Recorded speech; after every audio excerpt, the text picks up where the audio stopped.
I'm Alex. I'm Kirby. And I'm Warren. And this is the Real Gamerscore podcast. We are your source for Xbox achievement news, Gamerscore tips, and E3 Microsoft conference info, obviously.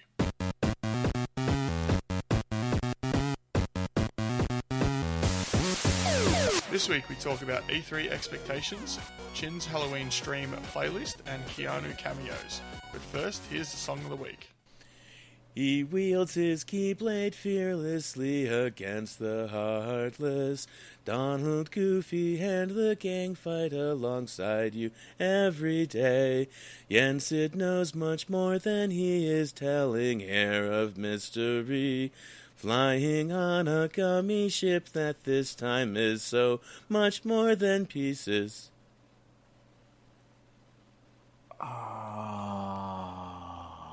What was that? Now that's familiar. I thought it was a Christmas song for a second. You know, Jesus was born on Christmas Day. Although I have done some weird ones. Nope, That- normal song. At Absolutely. first also, but then...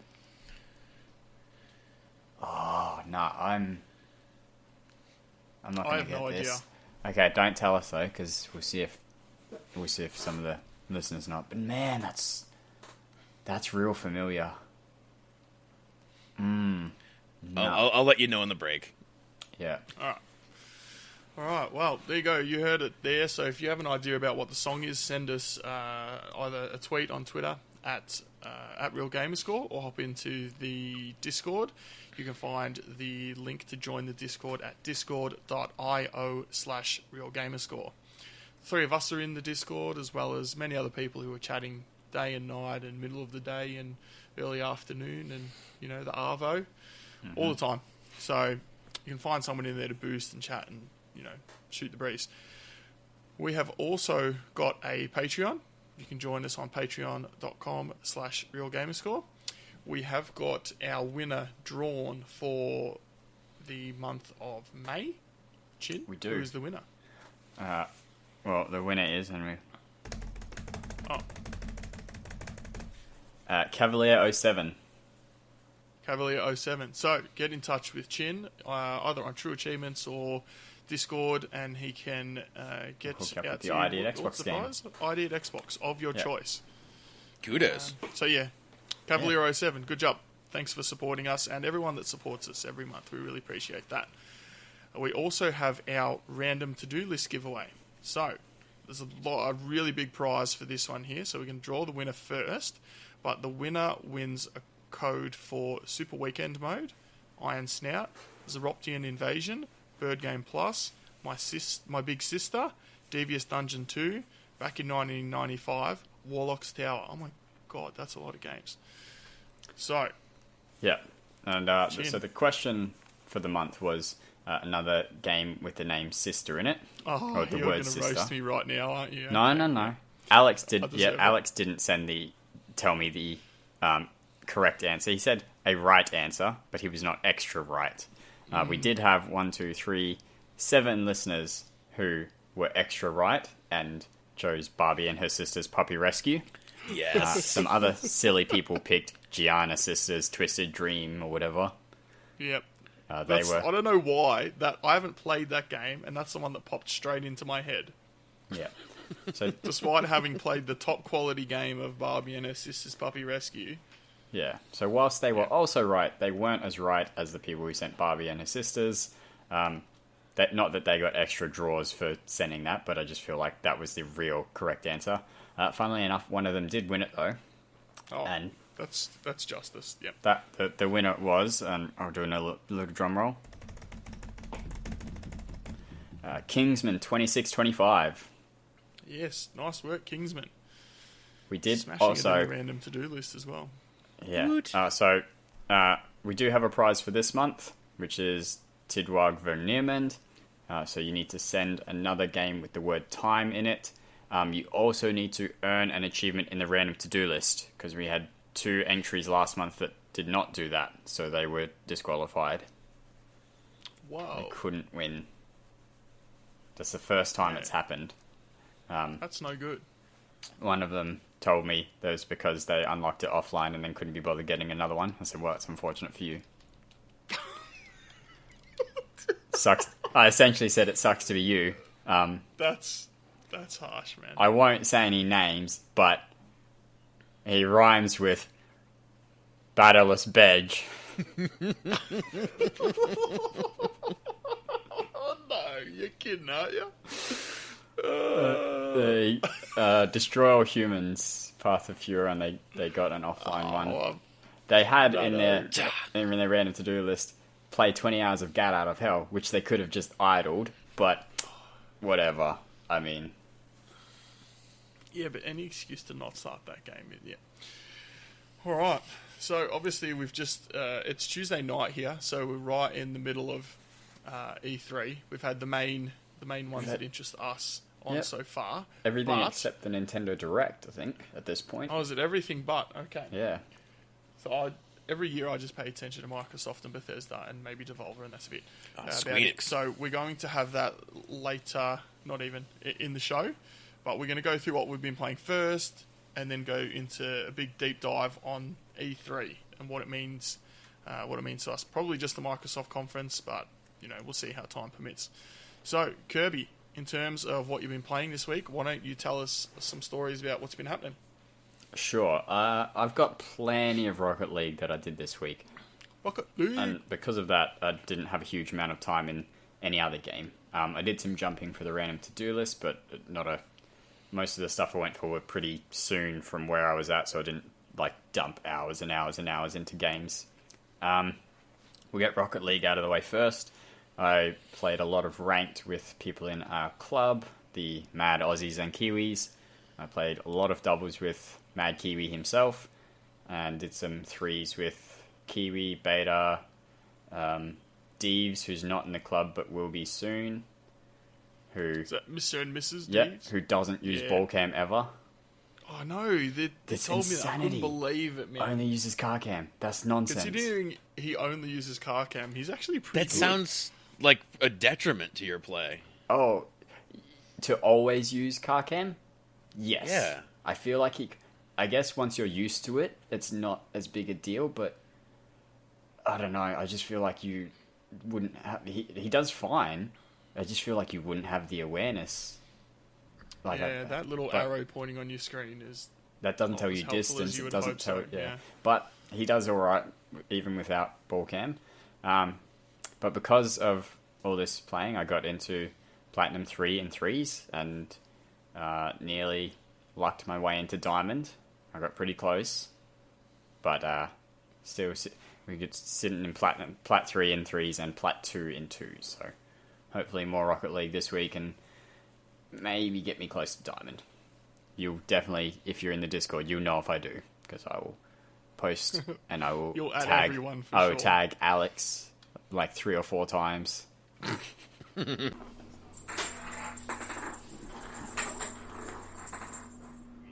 One second. I'm going to cut that, you moron. I did play 2 visual novels this week. I started and finished Muv-Love, and I got 5 achievements deep into Robotics Notes, and then everything went horribly wrong. The console turned off, which had been happening before, and I thought, okay, yep, whatever, it's overheating. And then the power brick, exploded. It made a half cough, half wheeze, half sigh kind of noise. It was like... that's legitimately... like constipation. That's legitimately what it sounded like. It was like... And then just smoke started billowing out of it. I was like, oh, that's probably not good. Unplugged it from the console first, because that's the smart thing. Then unplugged it from the power board that was plugged into. And it just kept smoking for a while, and so it was clearly something had gone horribly wrong. I wasn't going to be able to play my visual novels. I messaged the guy on eBay and said, 6 days of infrequent use. I lied about how much I used it, but infrequent use should not have caused this to happen. Clearly this is faulty. I'll let you figure out what you want to do before I just yell at eBay about it. It's like, yep, all good. That's weird. I've never heard of it happening. You want a replacement or a refund? I'm like, the replacement's good. And I was talking to someone, I'm like, if it happens again on the second one, clearly it's something I'm doing. He's like, no, usually 3 is when it starts being a you thing. I'm like, I'm not going to get another power Yeah. brick. I'm not going to ask for another power brick if this one dies. But yeah, hopefully I'll get it before this weekend and I can finish off the four visual novels I have left. For the random to-do list, I briefly launched Q, Gunscore and Cannoli, Wolfenstein New Order, Infinite Minigolf, Dead Effect 2. How do you find Wolfenstein The New Order? How far did you get? I don't know if that's one I've beaten or if I've beaten Old Blood. I've beaten one of the two. I don't remember which. I just had to get a perk in New Order. So I loaded up Chapter 6, which I don't know how many chapters the game has. I've either beaten it and it was okay, or I haven't beaten it and it was okay.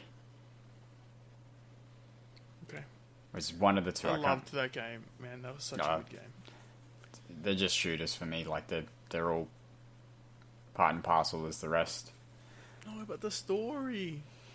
Anyway, it's fine. Is that the bit where they'd be talking?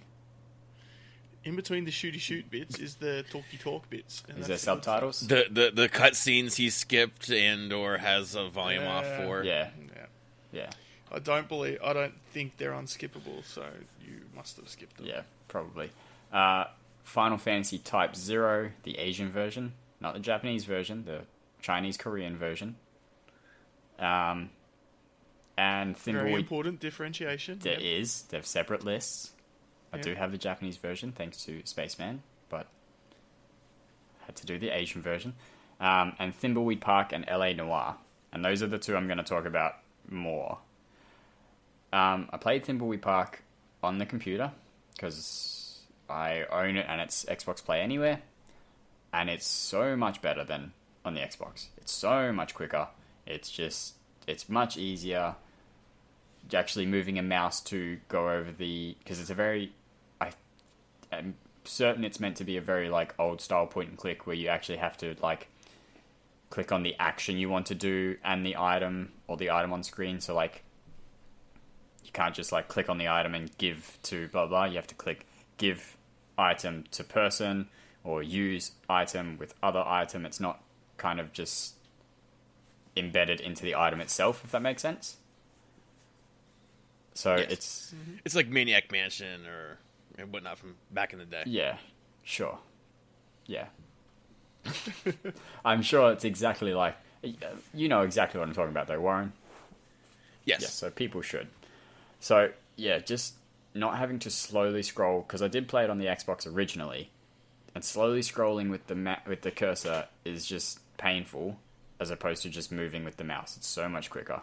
I think I'm probably just going to do it on the computer for the rest of it, and finish it off there when I eventually get around to it. Humor's okay. I think it maybe just not for me. I think it's good, but other people enjoy it more than I did. But it's been okay so far. I think I'm into chapter 3 of like 5 or 6. So, of first playthrough of 2, so I've got a lot more time to spend with it. LA Noire. Now, I played this a while ago. This is the remaster on the Xbox One. I played this a while ago, and it seemed fine. I don't know whether an update has done something weird, or if playing on this TV, because I don't think I played on this TV before, has made it weird. But the amazing facial animations that we all remember the game for are like Trash Panda in this. It looks like it's just a mannequin with the face painted on. You know, it's really like the mouth, they talk, and it's like flat. There's no depth to the mouth. Like it doesn't look like... Oh, you got the Andromeda version. Is that what happened with Yeah, it's really weird.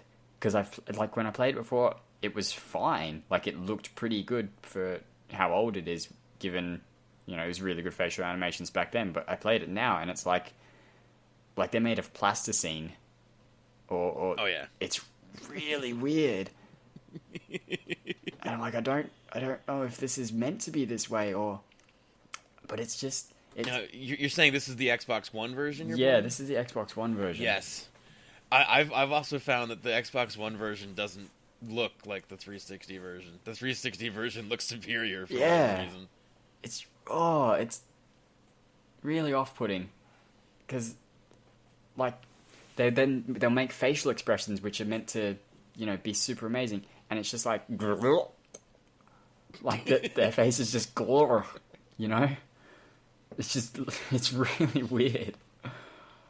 But I mean, other than that, the game's enjoyable enough. I'm playing it for the random to-do list, so I need to get 100% completion in the game, which I think is basically your final achievement, and I need to get all of the cars, which you get along the way to 100%, so I figure I will just do that, because it's two birds with one stone. My problem was I wasn't reading the walkthrough when I started ages ago. I wasn't reading the walkthrough properly, and I didn't go into the newspapers and watch the headline video thing. So that's how you collect them. I just picked up the newspaper, looked at it, and put it back down. So I missed probably 6 or 7 newspapers that I need to then replay cases and get. I'm like, oh, that's annoying because they're quite... Do you have to collect them all in one playthrough? No, well, you can... There's chat mission select, so you can go back, but okay. They're just usually not at the start of the playthrough. So the start of the mission, so it's a bit of a walk to get there. So I'm like, that's not looking forward to that. I'll probably leave that last with the cars. I don't know. But that's pretty much been my week, and installing all the games I bought and all the new PC Game Pass games, which I'm looking forward to. But I'm bottom of the table with 1,703 Gamerscore. I'm in the pits. Is this what it feels like to be you every week? Because this is awful. So, Warren, what have you been playing?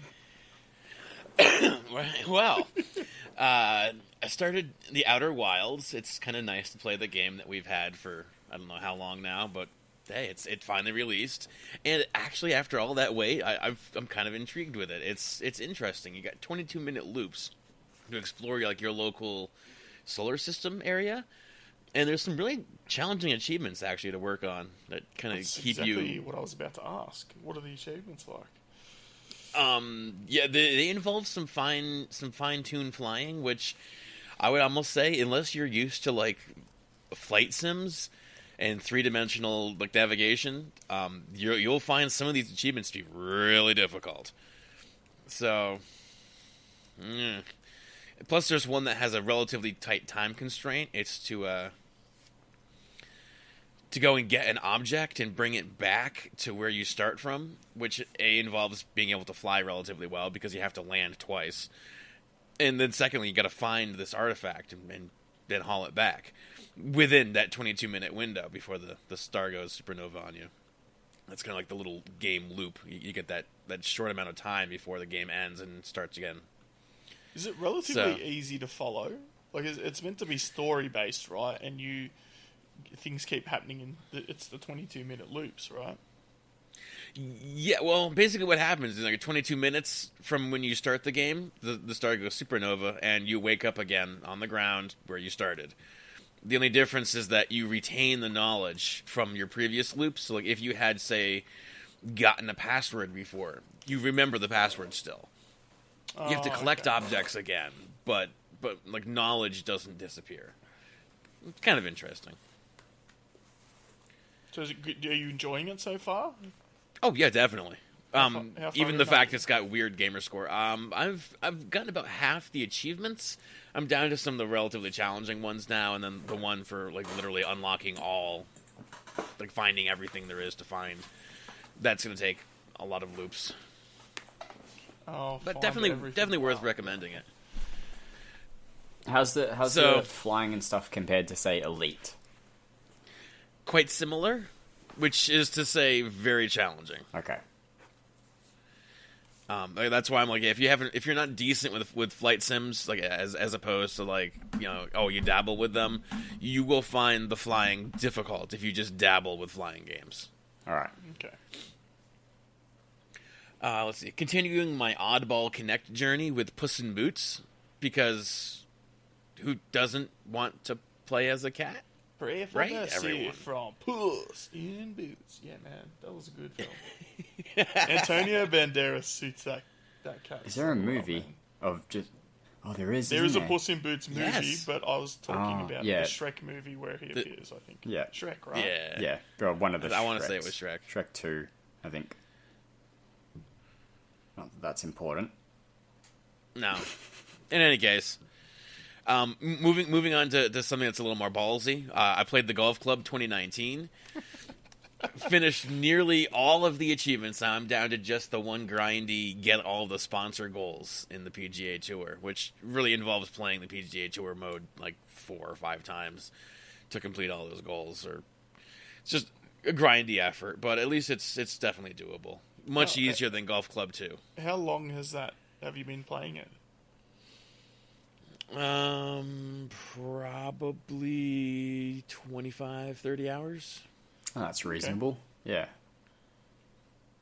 For a golf game, that's not bad. It's Yeah, like that I seems say, it's a low. lot easier than 2. Yeah. 2 has golf got a game. really, really grindy money achievement that this one does not have.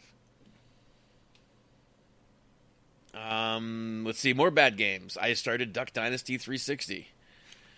If you thought the Xbox One version was bad, you haven't seen the 360 version. Just about to ask about that, whether it's worse or better. Or, Oh, much, much worse. It is so horrible. oh God. Okay. It's so bad. You can't stop laughing though. Like they go from like a nice cutscene of like real live action to gameplay, and it couldn't be more shocking. Yeah. That reminds me of the So- NCIS and CSI games.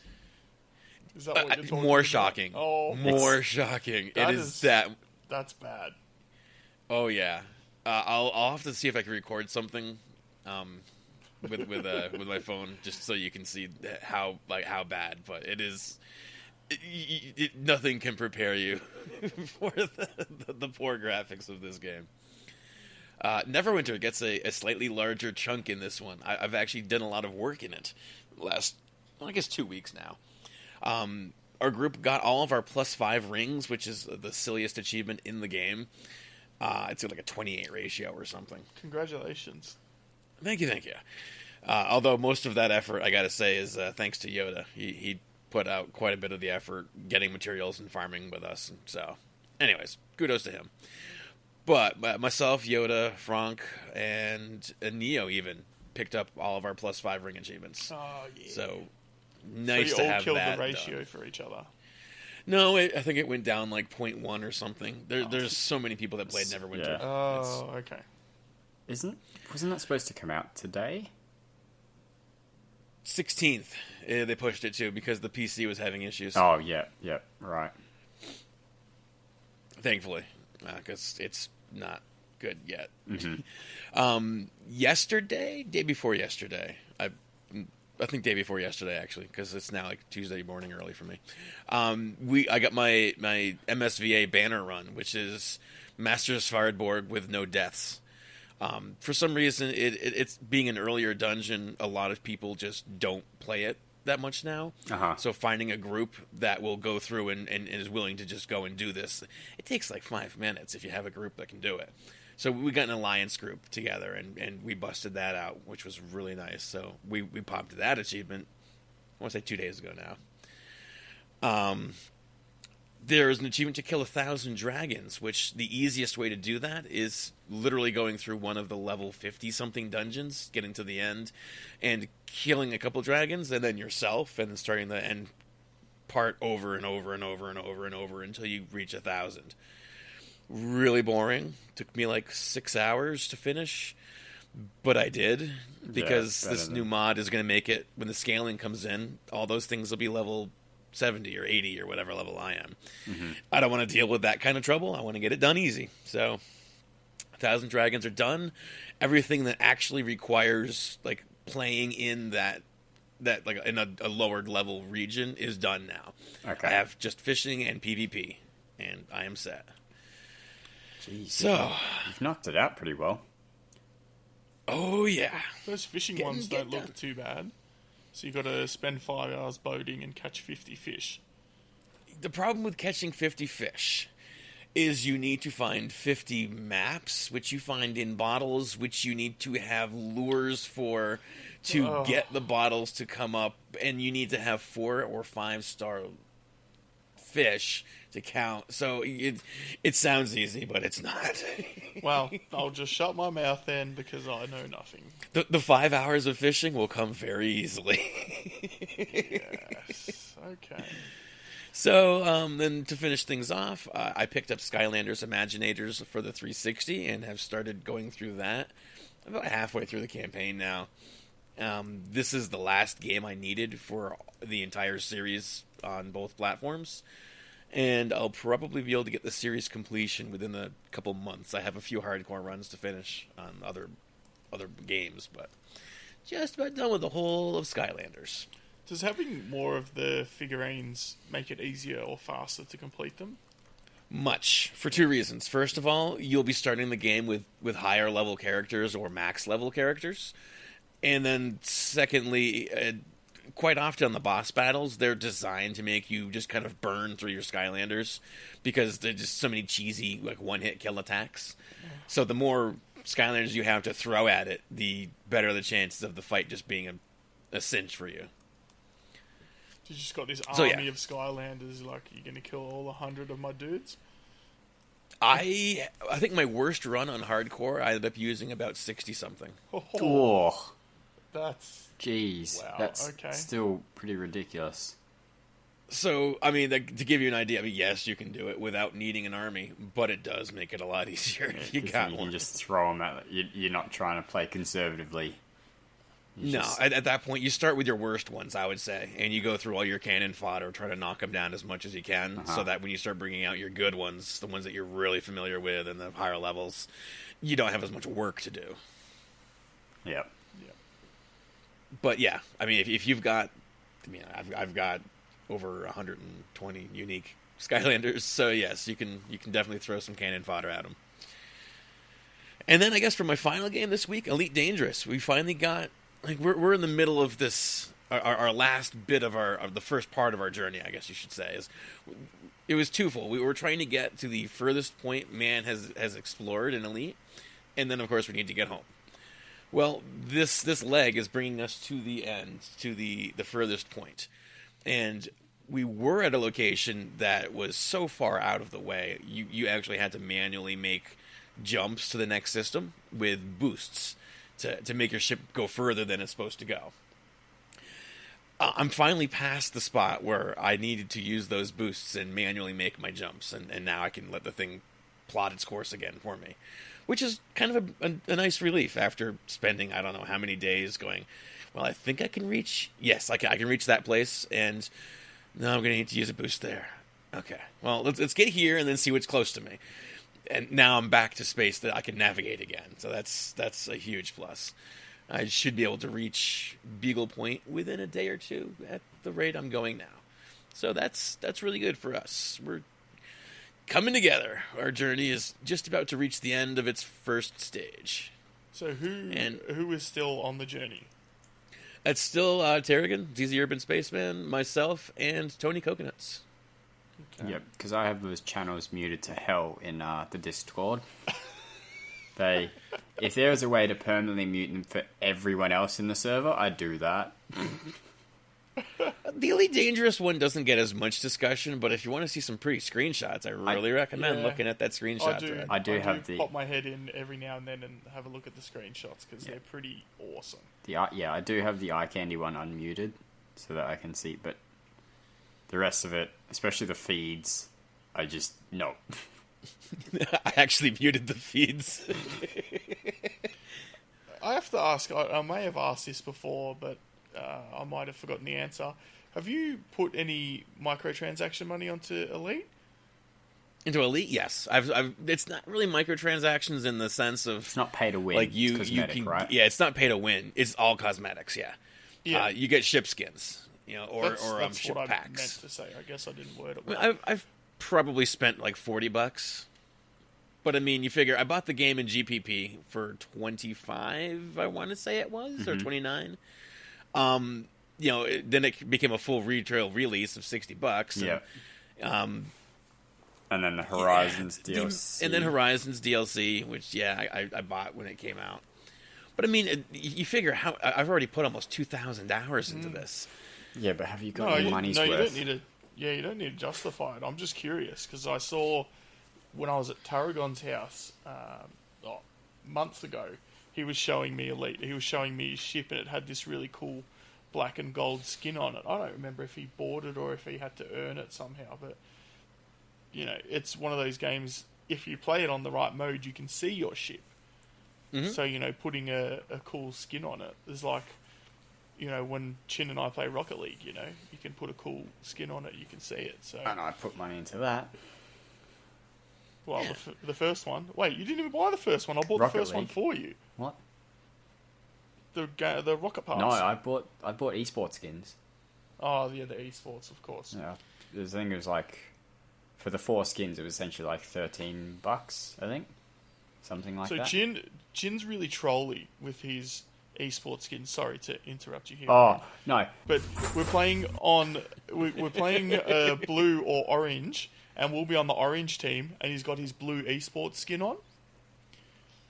And it's like, there's this dude coming in for the ball, or blue, and I'm like, I better go up and get it. Oh, no, it's just Chin with his, what is it, Vitality? I don't remember who the esports team is. But I need to defend myself, because you're murdering me. I completely forgot, because with the rest of your stuff, when you pick a decal for your car, you then get to customize the colors for the orange or the blue team. And so you can customize your colors and your wheels and stuff. It never occurred to me that you could also specifically say this decal or skin is for the orange team, this one is for the blue team. That would be super helpful. So what I would do is I would just pick the one skin for both teams. So it's fine if we're on the blue team, but then we would never be on the blue team. We'd always be on the orange team. So that's right. It's because I completely forgot that was a thing where you could split the actual skin color. So yeah, I had to remind you of that in the middle of a game. You're like, I hope we're on orange. Nope, blue. Or was it other? I hope we're on blue. Nope, orange. And then the other thing that would happen was because you can save preset. So preset 1 is one of my blue skins. It was one of my blue skins, and preset 2 was my orange skin. So then I'd change from my orange skin to my blue skin, and that's when we changed teams to the orange team. So of course. So every time I swapped, we would swap to the color team opposite of what I was wearing. Yep. There was a lot of games like that. It's been remedied now, but there was many hundreds of games where I did that. That would almost psych out the enemy team just as much, because they'd be seeing the right color coming at them. They'd be thinking, oh, it's teammate, kind of instinctively. And the next thing they know, oh, wait, that says Chin. Oh, no. There were games where someone else on the other team would have the same skin on. And, I'd go for a shot, and the teammate, their teammate would leave it because they thought it was their teammate, not me. So it did work a couple of times, but it probably hurt us more than it helped. Yeah. So, sorry, Warren, we interrupted you in the middle of your lovely Elite Dangerous skins. Your roundup. Yeah, no worry. Yeah, so Elite was the last game. So yeah, this week I managed a somewhat respectable 2080 Gamerscore. That's pretty good. So I've played quite a bit this week. As you probably guessed, I think we actually mentioned it. Chin, I'm on top of the Gamerscore ladder, 2,140. I didn't mention that, but we mentioned it now. Have. I just mentioned that I was at the bottom. I was taking the Alex spot this week. What you can do is you can say Alex is the best and he's on top of the ladder. You can edit that into the start of your roundup. So, okay? All right, thanks, mate. So Alex is the best and he's on top. Oh, not now. You meant later. Yeah. Did you? Okay. Yeah, just chuck it in. All right, yep. Thanks, mate. I got it. All right. So I'm on 14. Alex is the best, and I was waiting for it. 14 for random to-do list. What are you on for random to-do list, Chen? You're close to that. 10, I think. Yeah. I think I'm at 10 now, but I'm close to a couple more. So we've got the team roundup. So Oh, I forgot about the team roundups. real quick team roundup. So the Awesome Possums, it's my team, led by Elroy OMJ. We're on 129 out of 225. Unlocks. Yep. Just Rado, RTDLED. I don't know what that is. RTDL. Just Rado, RTDL'd, yep. Okay. 112. That's Not Punny, 107, and Mario Party, 94. Which team are you on? I'm on Mario Party, but I do want to say we are also third for points. So we're ahead of That's Not Punny on points, just not on unlocks. Yeah. I don't know which one. Did we decide which one we're measuring by? No. I don't know. Look, we're going to use 6 of one, half dozen of the other. Okay. All right. Well, at the moment, we're in front by both. So, that's good. It is only 11 days into the month, though. Yeah, I know. I just want to It's let you. Do you know the story about the stupid rabbit and the very smart, intelligent tortoise? And the hare? No, Yeah. dumb rabbit, smart tortoise. You know that story? The rabbit, the tortoise and the hare? Yeah, dumb rabbit, smart tortoise. Yeah, that story. No. Just don't forget that. So there's a problem with that story, is that once you hit 25, you can't get any running. more achievements. Yeah, just run to the finish line, mate. Don't celebrate too early. That's silly. Anyway, so what I've been playing, I haven't been playing much that I want to mention. I've just been trying to smash out a few things after playing Rocket League to get some more achievements. I got my third achievement in Ziggurat, and I turned the difficulty down to easy, and I actually finished the Ziggurat. So, I mentioned it last week, that sprint mechanic is tough. I actually found that there was a card you can get which allows you to sprint in all directions, which I really hope that I see that card a lot. But it shouldn't be a card. It just should I wish I saw that more often. Oh, it just should be a thing. It's just ridiculous. I would even be okay if it wasn't so finicky, like having to point directly bolt upright, and if you even, ever so slightly lean to the left or the right, no, stop sprinting. Yeah, anyway. The game, apart from that, is really good. It's really challenging. I don't know that I'm going to be able to finish it, though, because finishing a run on hard with that sprint mechanic is going to be just about impossible for me, I think. I also started and finished a game this week called Pixel Piracy.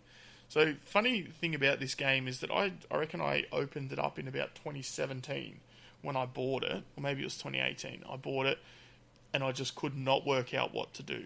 So I closed it down and never went back to it. But I played it this weekend, actually followed the tutorial and worked it out. It's actually a really fun little strategy game. You're a pixelated pirate, as the title would suggest, and the idea behind the game is to build up a crew and strengthen them up to the point where they can take out the 4 legendary pirate ships. So I've used the guide that's on True Achievements to get that done. It took me about maybe 3 hours, I would say.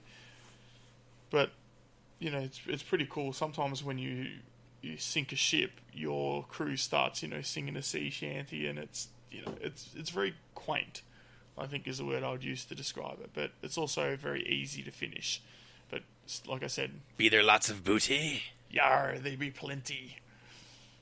So, yeah, good game. But, I got it for about $6 or $7. It's very cheap as well. Like I said, Rocket League, played with Beta, Mad, Kiwi, and Chin as well. It's always fun when you're getting teams to tilt on that. It is. I really should just record my gameplay in the hopes of capturing other teams tilting. Yeah. And then just put a tilting compilation up, because it's really funny. We're going to have to start doing that. We're going to have to start recording it so we can put it up on the YouTubes. Yeah. So. Yep. We should. We're so bad, but imagine how bad they are. Yeah. That's right. I played the last game here. Probably not many people would have heard of it.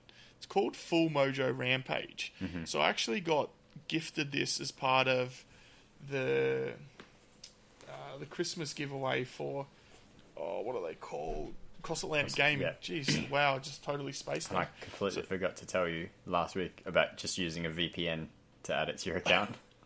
Yeah. So, yes, after a little bit of difficulty getting it added onto my account, I've had a bit of a go of it. It seems like it's kind of roguelite. So in that you have 4 like chapters, and there's about 6 or 7 levels in each. And if you finish the level, you go to the next one. But if you die, you have to start at the first level again. But they're all like self-contained levels. I don't know. I feel like if you finish a level, that's where you should be. But that kind of doesn't sit well with me.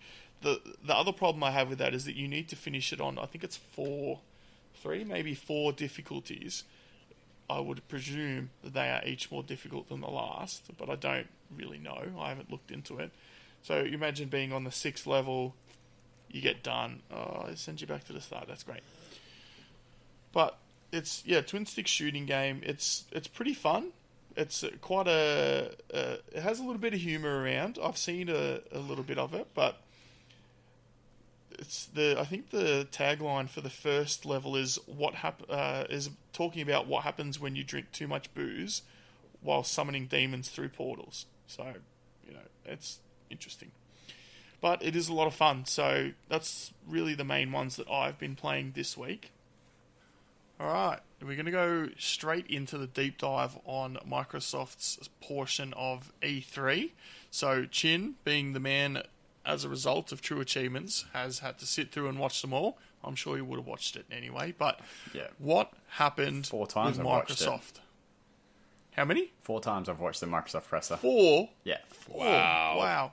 Because the first viewing, I'm really not paying attention because I'm trying to get the details. So I'm getting what platforms it's on, whether it's Game Pass, release dates, developers, publishers, game name, genres potentially, because I'm on the genre team as well. So it's a lot of information I'm taking in. I'm not really paying attention to the games.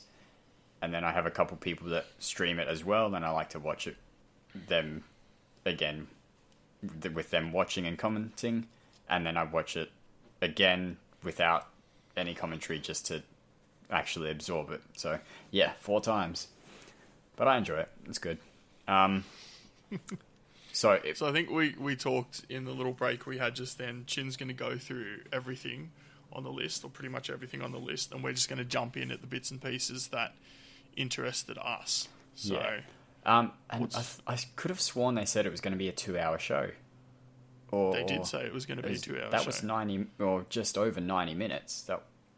That wasn't 2 hours. It started at 5:30 my time and finished at like 10 past 7 once the Halo trailer ended. 6:30. It was slightly over 90, but it wasn't 2 hours. But not that matters. But I just feel like there was stuff planned that wasn't shown. Maybe they were talking fast because they were nervous. Were those trailers talking fast? Were they? Not those. I honestly thought we might have seen more live gameplay than we did, so you could be right. They could have cut something. Yeah. Anyway, they kicked it off with the Outer Worlds, it's Obsidian, right? Are the devs? I forgot to write this down. So they did Fallout New Vegas, and I got a very Bioshock feel from it, like just in terms of aesthetics, not story or anything, but really, it felt very... I got a real Fallout feel from it. Yeah, I can see that. I think just like the colours and the stuff, it reminded me of, I don't know, maybe Bioshock wasn't what I was thinking. Okay. But October 25th this year, it's released and releasing into Xbox Game Pass. I'll probably play this. I'm more than likely to. I think the trailer highlighted the humour pretty well. I think it's, the story... In these kind of games, it's a bit open. It's probably going to be open world, so the main story isn't necessarily going to be so tight, but it looks like it's going to be a good game. What do you reckon? Yeah. Agree. And if it plays anything like New Vegas did, they'll have me. Alex, anything? No. Oh, you missed it, didn't you?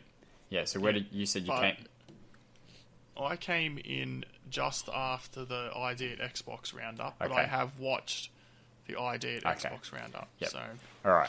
But I've seen a little bit about this game before, and I mean, I'm probably not going to play it. I don't know. We'll see. Yeah, that's all right. Bleeding Edge, the new Ninja Theory game, and they stressed to us they'd already been making this before Microsoft approached them to purchase.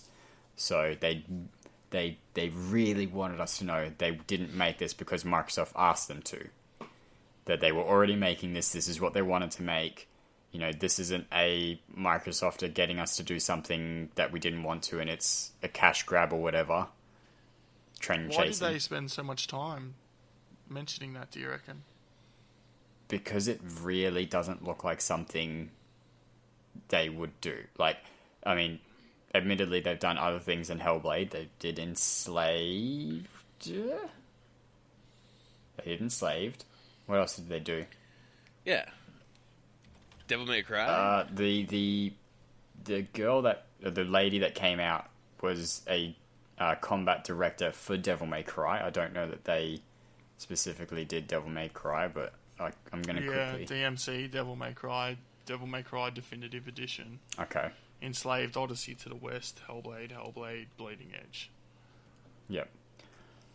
So, Bleeding Edge is a 4v4... I'm going to say melee hero shooter, if that makes sense.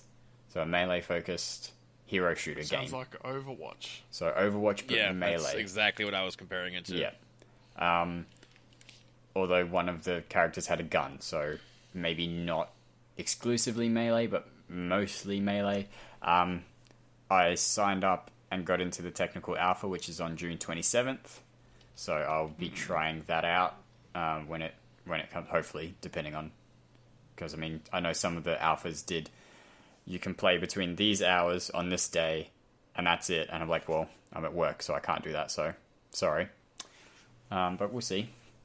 It's also, because it's Ninja Theory first party, launching into Xbox Game Pass when it releases, so there's that.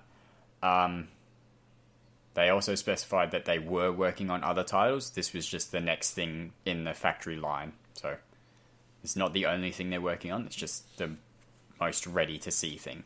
It was also leaked before the show, so they I feel like that was maybe slated for later, but they wanted to get it out early so that people wouldn't be like, oh, like halfway through the show, oh, this has been leaked, we've already seen this. Nah, that's no. And I don't know, mentally switch off. So, I actually, just on the leaks, I know we talked about it, maybe it was last week or the week before. I actually tried to stay off social media, off Twitter and off Facebook quite a bit before, in the few days before E3, because of all this stuff. Mm-hmm. Yeah, just kind of ruins E3 a little bit, but anyway. I'm not going to say I went out of my way to not hear the leaks, but I didn't really... I didn't hear much, I guess. Most of the media I've been watching, people didn't really spoil stuff, so I guess that's good. Yeah. Unfortunately, working on the TA stuff that I work on, I interact with the newsies a lot, so they chat in their channel, and I see stuff that I don't necessarily want to see, but part of the volunteering job, it's just what happens. Nothing major that I cared about was really spoiled for me.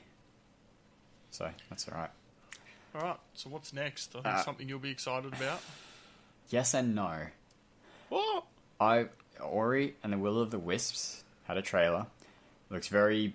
the boss fights look like boss fights instead of just chase scenes that you have to run away. So that's exciting. That combat is a bigger focus in this one. And from what I played last year at PAX, the combat variety was pretty good. The bit that I wasn't excited for was the release date. I said last week that I thought this was a prime candidate for, and it's out now. Halfway through the trailer, the little thing popped up, play this through Game Pass at launch, and I knew that meant it wasn't going to come out now. So I got a little disappointed there. And then they showed the release date, February 11th, 2020, and I was gutted, honestly. I'm pretty sure they said 2019 last year. I mean, yes, we've got a more concrete release date, so that's nice, but it's really disappointing for me to not play that this year. It's really upsetting to me. I honestly nearly at that point, like, turned off the presser. Like, I was honestly so I love the series so much that nearly ruined the whole show for me in the first 10 minutes. Like, I can't explain how much this disappointed me. But it is Game Pass at launch, so that's nice. It's still gorgeous looking. Any thoughts from you guys? Well, I've only seen what I saw you play at PAX last year. Haven't played the originals? Nah, I think I was talking to you about this during the week. Those achievements really just turn me off. But I think that given... Yes, I am aiming for a high completion percentage, but I think that there'll be a spot for it at some point in the future. Yeah. Even if I decide to, play it, but obviously not complete it. I mean, Ziggurat is a prime example of that. I wanted to play Ziggurat for a long time, but I need to accept that there is a very good chance that I will not be skillful enough to finish that game. And, it's when you really think about it, it's kind of dumb to miss out on such a fantastic experience just because there's 2 achievements? What is it, the one life mode and the don't spend a point in anything mode that are ridiculously difficult? Yeah, I would recommend you play the original version. It just because if you do want to get the completion, the achievements are easier to cheese, so it's easier to get the completion. So when you buy the definitive edition, you'll get the original as well. It's like a bundle. Just playing the original, it's a much easier completion because it's quicker and easier to basically save scum the no dying achievement. It's much harder in the second one. Why? In the second one, you have... So in the original, you can basically back up your save. You may have more. I never needed to go past 3, but you have 3 save slots. So you back up your save slot 1 into save slot 2. Keep playing your save slot 1. If you die at some point, that save gets deleted. You play through save slot 2, and you back that one up, because that one has never died. In the definitive edition, there's a 1 life mode, where as soon as you die, the save wipes. And you also... It's a little bit buggy, because it'll read other saves, so... You need to wipe any other saves you've got, because I finished it, and because I had died on a hard playthrough, which was in a different save slot, it didn't give me the achievement. So it's kind of like Mein Leben from Wolfenstein 2. Yeah.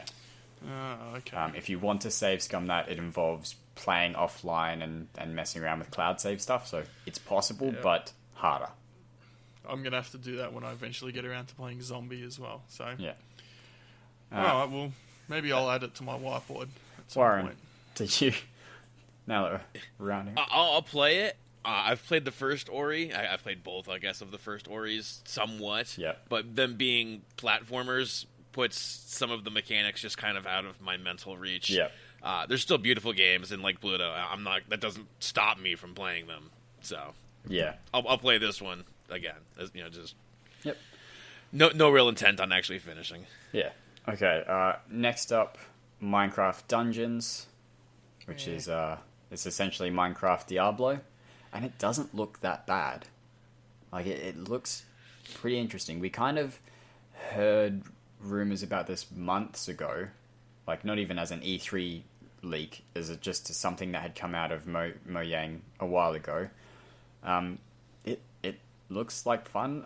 Hopefully it's doable solo or local, like just with a couple people local. It does have 4-player local and online co-op, they've said. Coming out spring 2020. What months are spring, Warren? I'm going to say the first 4, January, February, March, April. Yeah. All right. So essentially Q1-ish, really. Isn't it March, April, May? Australian autumn is spring. I don't know if it's a direct translation. I have no idea. I mean, I'm just... first half I would assume that's just another way to say Q1. Yeah, but... first half of 2020, essentially, is when this is supposed to come out. Xbox Game Pass again.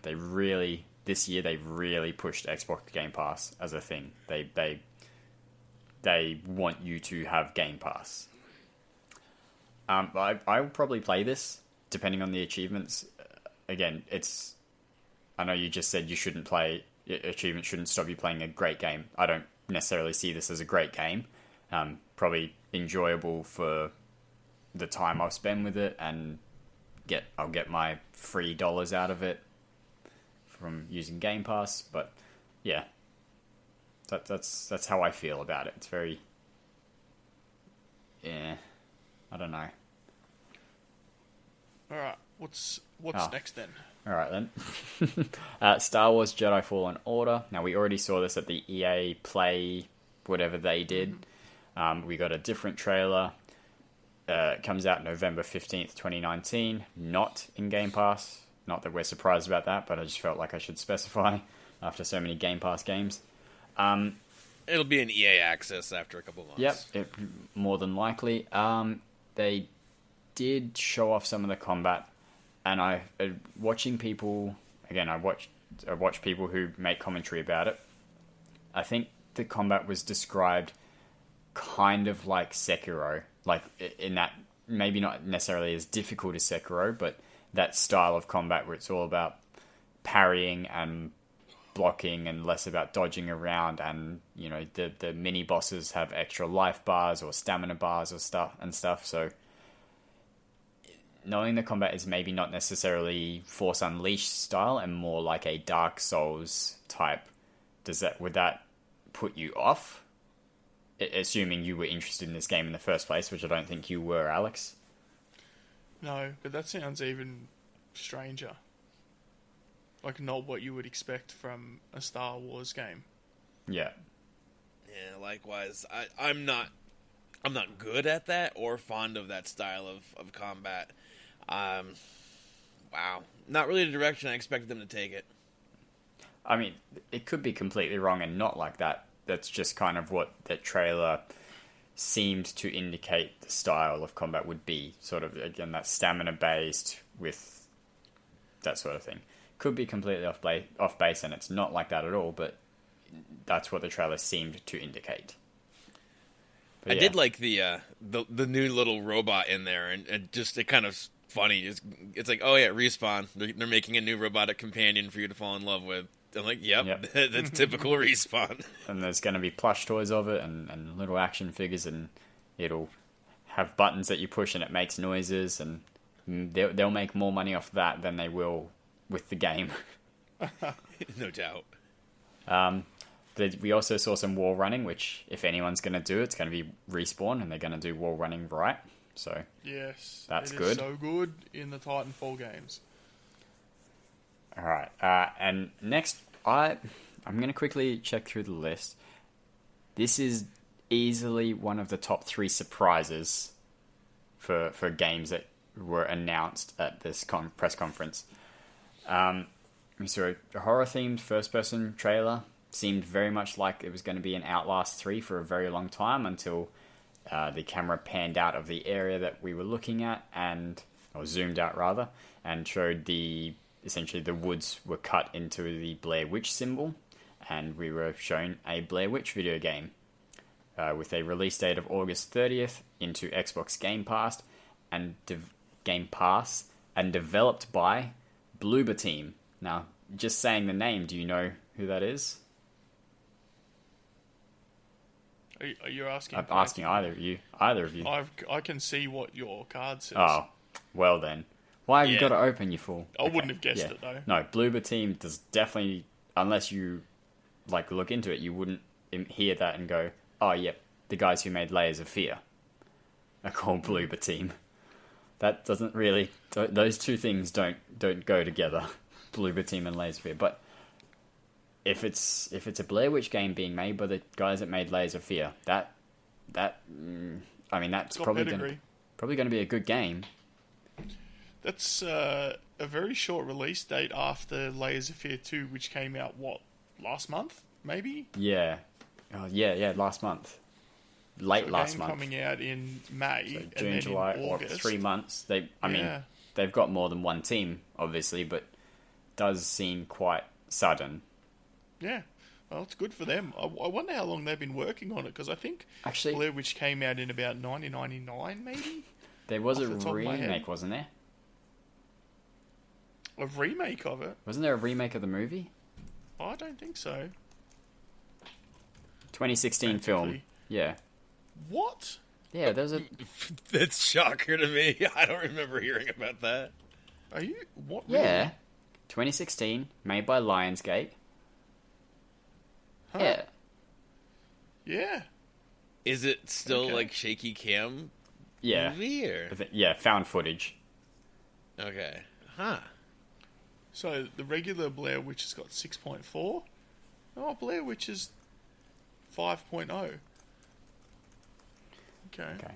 But yeah, anyway, I will say though, it didn't say a year. I'm assuming it's 2019. It could very easily be 2020. I'm assuming it's 2019 because they didn't say a year. I like if it was going to be next year, I feel like you would mention that specifically, and you wouldn't need to mention if it was out in August in 2 months' time. Yeah, because then it could be 2021 or. Yeah. I mean, So yeah. So. I'm very much assuming it's this year. Yeah, but it's probably going to be a good game. I definitely won't play it because I enjoy the wetness quality of my pants. I enjoy how dry they are and how clean they smell. I definitely don't want to change either of those factors. So You should. This is another game to add to your Halloween chin stream. I know. Once I get back into streaming, I'll make a list of games. Probably the biggest third-party game for most people, Cyberpunk 2077, got a extended trailer that followed on from whatever their previous little thing was. I can't remember when that was. Showed off some of the main character. Showed off some of a mentor. I'm not really sure who the character is in relation to you, but seems to be like a mentor or a leader to a point at least, being played by Keanu Reeves, who then came out and announced some things about the game. That was pretty impressive. That was a pretty good part of the show. Keanu Reeves he's coming back. He's he faded out for a little bit, and he's come back really strong. I don't know if you could say he faded out. Look, after he the didn't do 3 anything. Matrix films, he was in the lake house, alright? Yeah, he did. Like I said, he didn't do anything. I actually really enjoyed the lake house. I was going to but say that. I don't think I saw that movie. It is good, mate. And Do yourself a favour. It's not bad. Not a bad one. I mean, he's looking pretty good for what is he? What was he born in the 16th century? Isn't that the? Jeez, that's a reference not many people will get. No, but and then he quote unquote announced a release date. He pointed to the TV, which showed a release date of April 16th, 2020. So we're current gen consoles, and you would imagine, God, I would think anything big coming out next year would also be coming out on the next gen console, right? I reckon there's a good chance of it. Yeah. Okay. After that was we had a couple indie games. We had Wait. Oh, It's the Cyberpunk 2077. Admittedly, I didn't see this part of the show. Mm-hmm. Does it seem like a more open world Deus Ex game? Because that's what I think every time I look at it. I could see where you would think that. Yeah, like that. I could see where you'd make that comparison. I think but the body augmentation is a bit more prevalent than it was in Deus Ex. Like, basically everyone has augmentations. Essentially, it's very common and very sought after. Because Deus Ex is more like it's not so cyberpunky. This leans very heavy into that cyberpunk aesthetic, which is that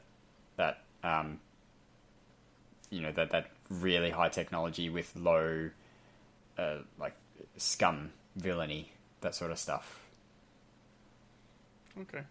It's just something that I had a thought of because I caught a few snippets of it on Facebook after E3, after the Microsoft press conference. So yeah, I can see it. I think it's a lot more than Deus Ex was. if that makes sense. I think if you sort of doubled the potential of Deus Ex, you'd sort of get close to what Cyberpunk maybe what is going to be. My prediction of a new Deus Ex game did not come true. No. I presume is that Square Enix that develops that? It's Square Enix with Eidos Montreal, who are doing the Avengers movie, Avengers game. Actually, there was a few shocking not theirs. I guess maybe we can go into at the end of the list. Yeah, but there were. There was. I mean, there's a big one that I'm thinking of, which would be, I guess, either a soft reboot or the fourth in a series. Starts with F. Yeah, starts with F. Ends with Able 4. Yeah, that's kind of the one I'm like, yeah, where was that? That was... I'm very surprised that there was nothing. That was heavily rumoured, that one. Yes. That really was. That was so heavily rumoured, it was basically guaranteed. Like, yeah, and we saw like nothing. The rumours were so... It was almost that Microsoft had said, guys, we're definitely not doing Fable 4. Wink, wink, wink, nudge, nudge. E3, wink, wink. And then it didn't happen. I'm like, no, we told you we weren't doing it. I don't know why you didn't listen to us. Yeah, I thought everyone knew Playground Games was doing it. Yeah, that's exactly what I thought. Then again, Anyway. we didn't really see much in Playground, so that could be why. No, we saw the one thing and, I guess, secret projects. They showed a lot of Xbox... what is it now? Microsoft Game Studios? That's what they're called? I thought it was They showed Xbox Game Studios. It might be Xbox Game Studios. Probably is Xbox Game Studios, thinking about it. Yeah, they showed a lot of Xbox Game Studios titles, though. So, I guess that's good. Next up was Spiritfarer, which you play as a girl. You are building and expanding a ferry, and I got this on like the third or fourth viewing, because it didn't click. You are literally ferrying spirits to the afterlife. You're essentially... What's his name on the river Styx? I can't remember what was it. Sharon? Yeah, I think it's Sharon. That's essentially what you're doing, but in a very adorable way. Okay. Yeah, you have to... Yeah, so it showed off, like, finding resources to expand your boat and interacting with the creatures on the boat, and then eventually saying goodbye. And the name now makes sense, Spiritfarer, that you are literally ferrying spirits. I feel really dumb that it never clicked for me until like the third or fourth viewing, but that's what happens. But really excited for this. Also in Xbox Game Pass at launch. No release date at all mentioned, but the developers are Thunder Lotus, and that sounds cool. That's a cool name. That is a very good developer name. Interested, either of you? I mean, Warren, yes, because you'll play everything, but specifically? Maybe. Well, I have to say it.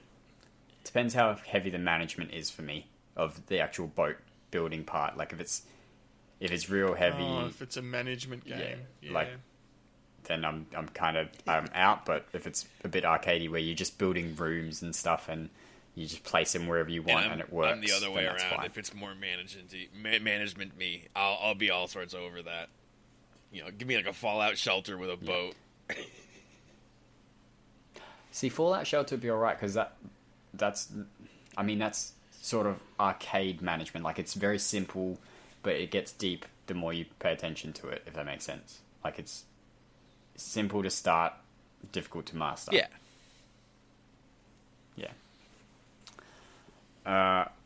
Battletoads got a new trailer, showed off a bit of the combat gameplay and a bit of the, Turbo Tunnel?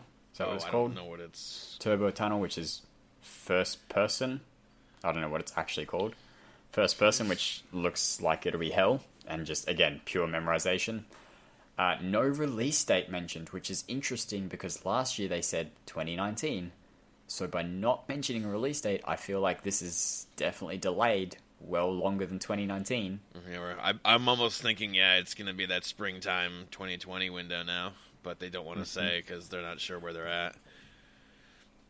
I don't know. I expected more out of it graphically, I guess, than it looks to be. I guess maybe after playing them in, or playing as Rash in Killer Instinct, I kind of expected much more modern-looking Toads, I guess. I don't know.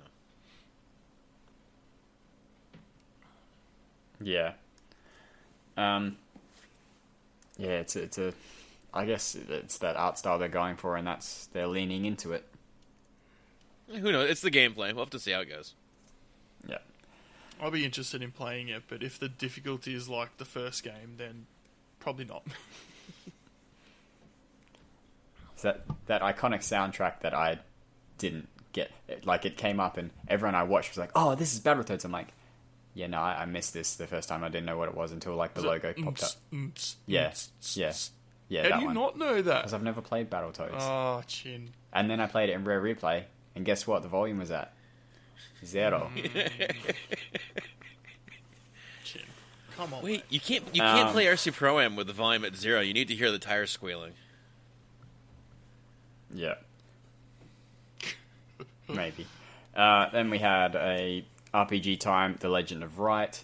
No info on this, so no Game Pass, no release date.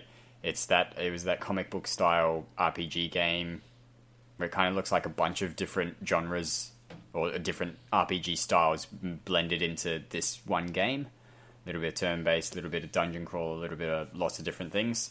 All paper and pencil style, so interesting. Didn't really see much to go on though.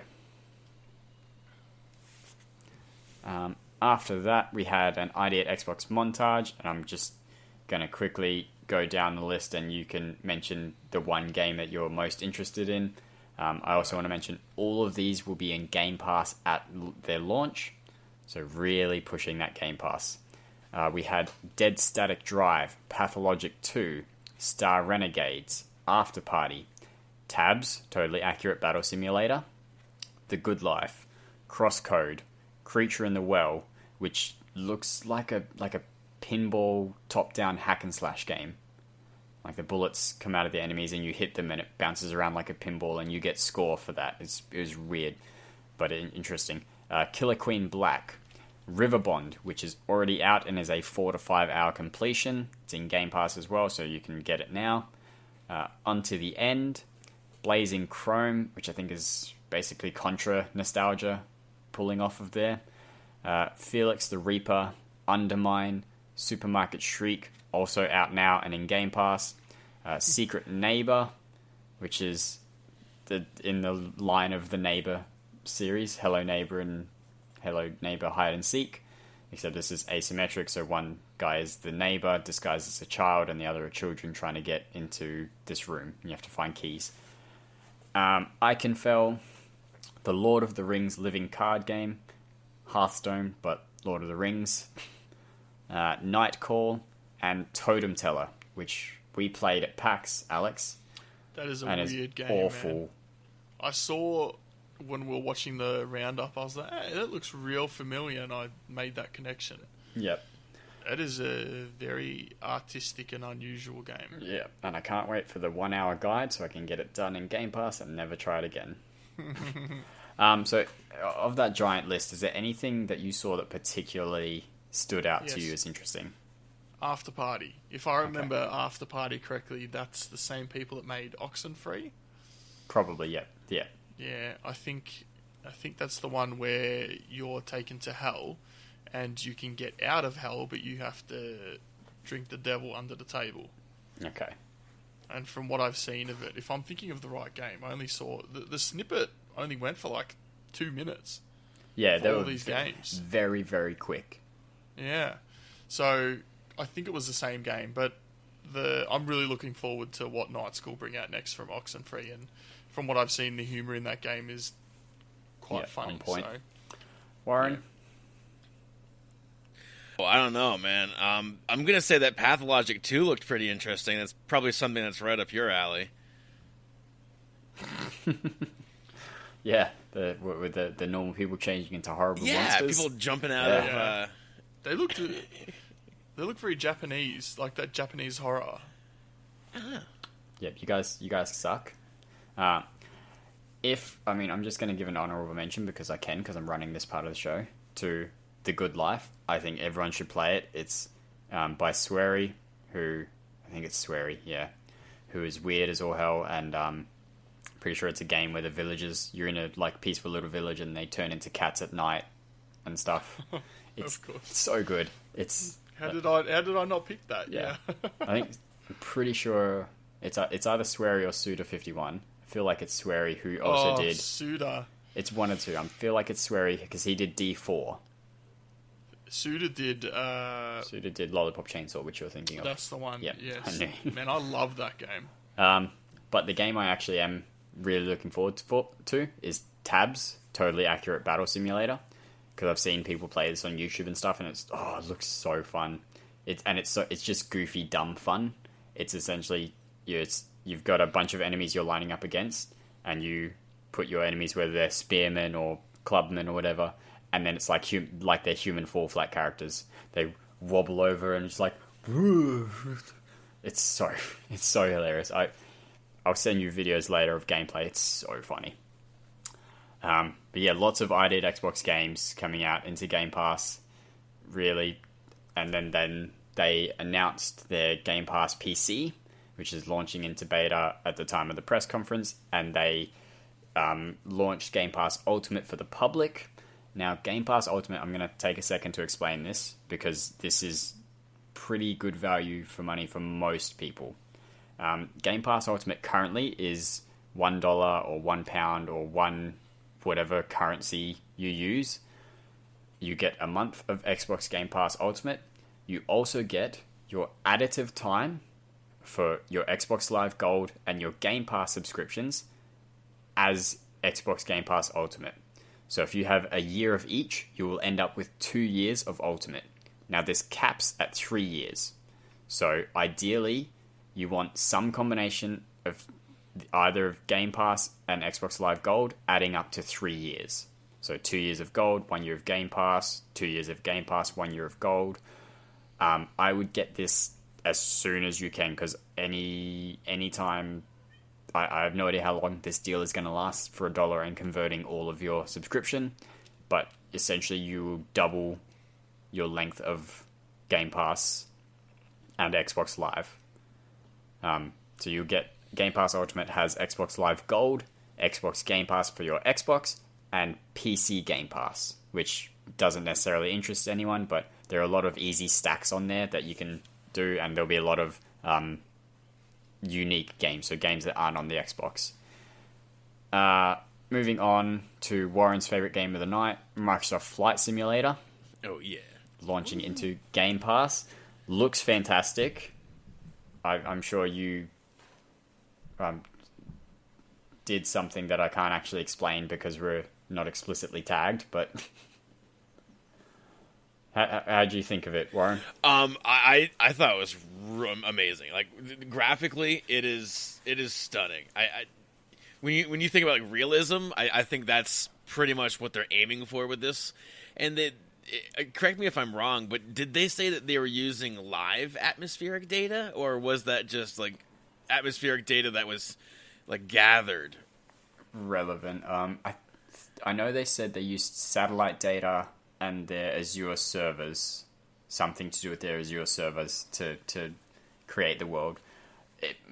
I would sort of not be surprised if there was real-ish atmospheric data used. I don't think in this specific demo they did, though. Or preview, whatever you want to call it. Yeah.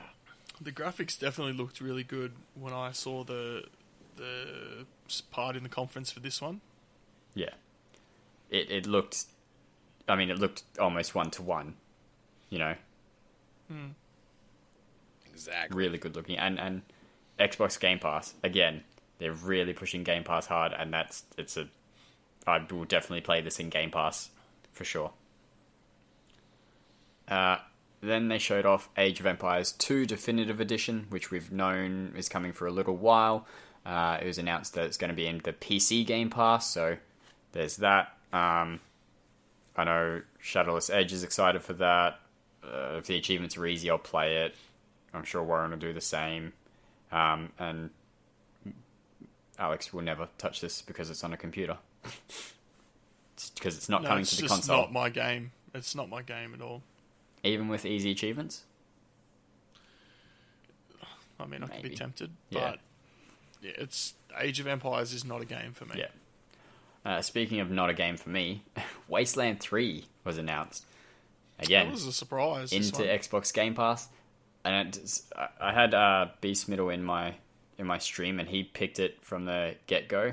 He's like, oh, Wasteland 3. I'm like, okay, I don't really see it, but sure. And then it sort of started to show the tactical strategy combat. And I'm like, oh, yeah, okay. And then it popped up that it was Wasteland 3 and went, oh, okay, sure. That works, I guess. They then went on to their new game studio purchase. They purchased Double Fine Productions. That's awesome. That's a very good get. I'm very excited about that because that means Psychonauts 2 is going to be in Game Pass. I'm pretty sure they said it was in Game Pass. I forgot to write that down. I actually really liked the guy presenting it. Tim Schafer. Was that him? Yeah, he that's came Tim out Schafer. and he's like, look, if you need us to, develop the head new of Double Halo Fine. multiplayer or something. And then I think it was Phil goes, no, I just need Psychonauts 2. No, and he's no. like, oh, yeah, okay, oh, thank God, that's what Not we've been Phil. working on. Better than Phil. You know, Who was it? Mark Booty. The guy's name was I Mark don't Booty. remember. This was like 7 a.m. Yeah, the guy's name was Mark Booty. What a name. But no, Tim Schafer's the head of Double Fine. Yeah, I'm sure you. Okay, I've heard the name, but Yep. yeah. So yeah, they've done Brutal Legend, Broken Age, Psychonauts, now Psychonauts Iron 2. Brigade is the Did game they? of theirs that I played and really enjoyed. Yeah. Yep. So I'm looking forward to Psychonauts 2. They showed off a new trailer. They did speak at Inside Xbox, the Inside Xbox Lewis show that they did a bit more about it. That the main villain is the initial main villain is a dentist originally, so there's a lot of teeth-themed levels and enemies and stuff, so... is that what that was about? Yeah, okay. That's why it was weird teethy. Alright. Just taking a second to edit this out. We're pretty close. Hey, some games have a good bite, that's one of them. Oh.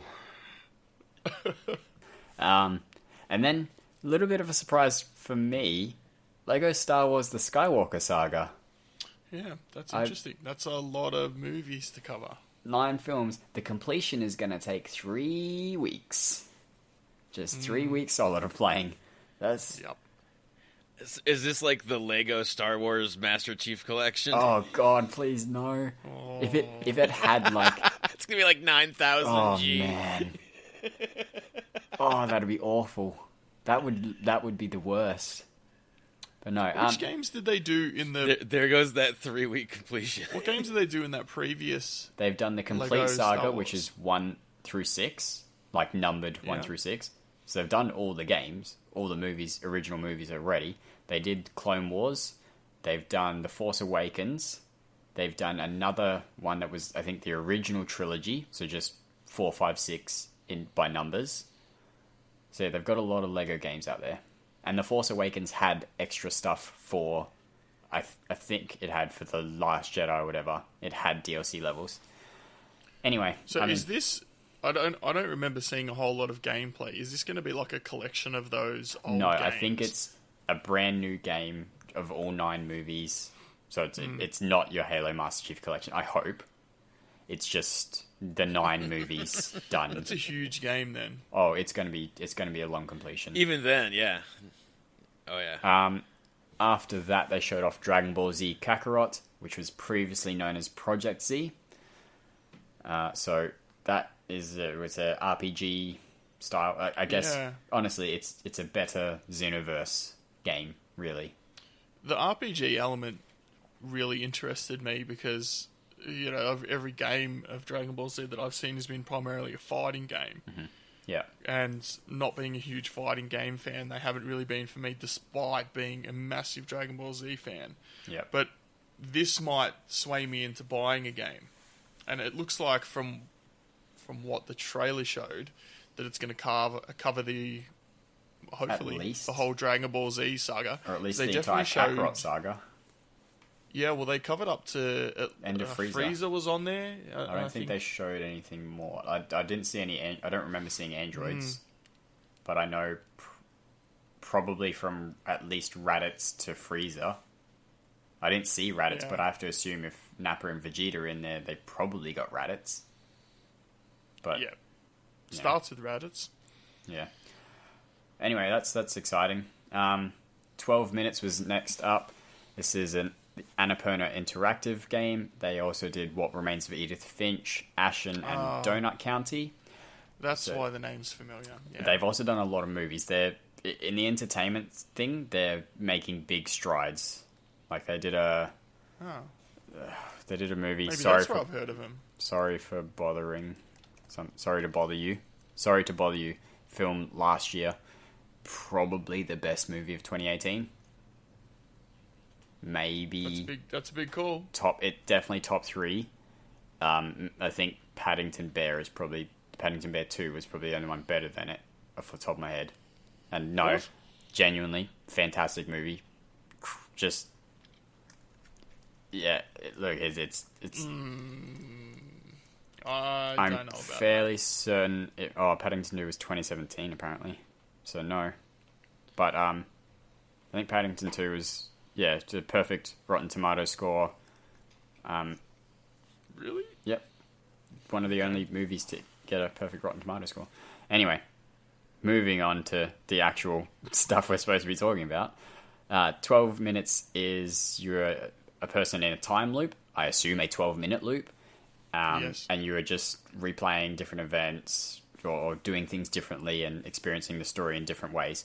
I'm really excited for this. This looks really good. I think they showed off, without showing a whole lot of the game, they showed enough to make it interesting. They showed the premise really well. Agreed. They showed the hook, why you're why you're playing this game, and why you should play this game. Yeah. And even like the first loop they show you is obviously several loops into this person. He's already figured out that they're looping. That's what I was thinking. He's like, look, there's someone's about to come in the door, and they're going to do bad things. You need to tell me why this happened. Yeah. They say they're the cops. You can't trust them. Yeah. Yeah. Looks really interesting. Next up was A Way to the Woods, who is done. It was a game by Anthony Tan, I think that was what it's called, because it's a one-man dev. He's been working at this. Well, he'll be 18 now. I think he started working on this when he was 15. It looks fantastic. He's got music by Ivy and Sarashu, who you won't know the names from that, but you may have heard of the TV show they've worked on, Steven Universe. It was a show on Cartoon Network. It's fairly recent. It's also a game on the Xbox, but they're not small name music people. The stuff they do is really good. You're playing as a mother deer. I assume you play as the mother. Oh, that was this game. Yeah, this game looked really charming. That was in the ID Blast. Yeah, walking around in the, I guess, dystopian future where nature has reclaimed Tokyo or some part of Japan, because there's the Japanese railway system, there's Japanese vending machines, that sort of stuff. You have an objective of something, but I know this game had been delayed for a while, so at the end it said, coming to PC and consoles in 2020. We mean it this time. Because he delayed it a couple of times, so I thought that was quite funny. This is a game I was aware of, but wasn't expecting on consoles, just because stuff comes across my newsfeed and it's what I see. But I'm excited for this. It will also be an Xbox Game Pass. So yeah, I'm looking forward to this one. And now we get into some of the... Oh, this was a tiny game. Yeah, it leads into what I would... See, even though there are two games that I'm most excited for from this is the boring part of the conference for me. Everything from here on is my boring part, to be honest. They showed off Gears 5, which is being rebranded as Gears, not Gears of War, just Gears 5. September 10th, Xbox Game Pass. They showed off they showed off a new mode, Escape, which you are playing, and you essentially have to drop a bomb in a hive or an explosive of some kind and then get out.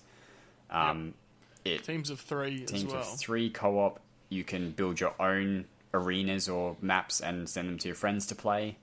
So there's that aspect. There's also, it showed, like, without showing it in gameplay, it showed things like there will be abilities you can use or power-ups or something, because the electric knife moment.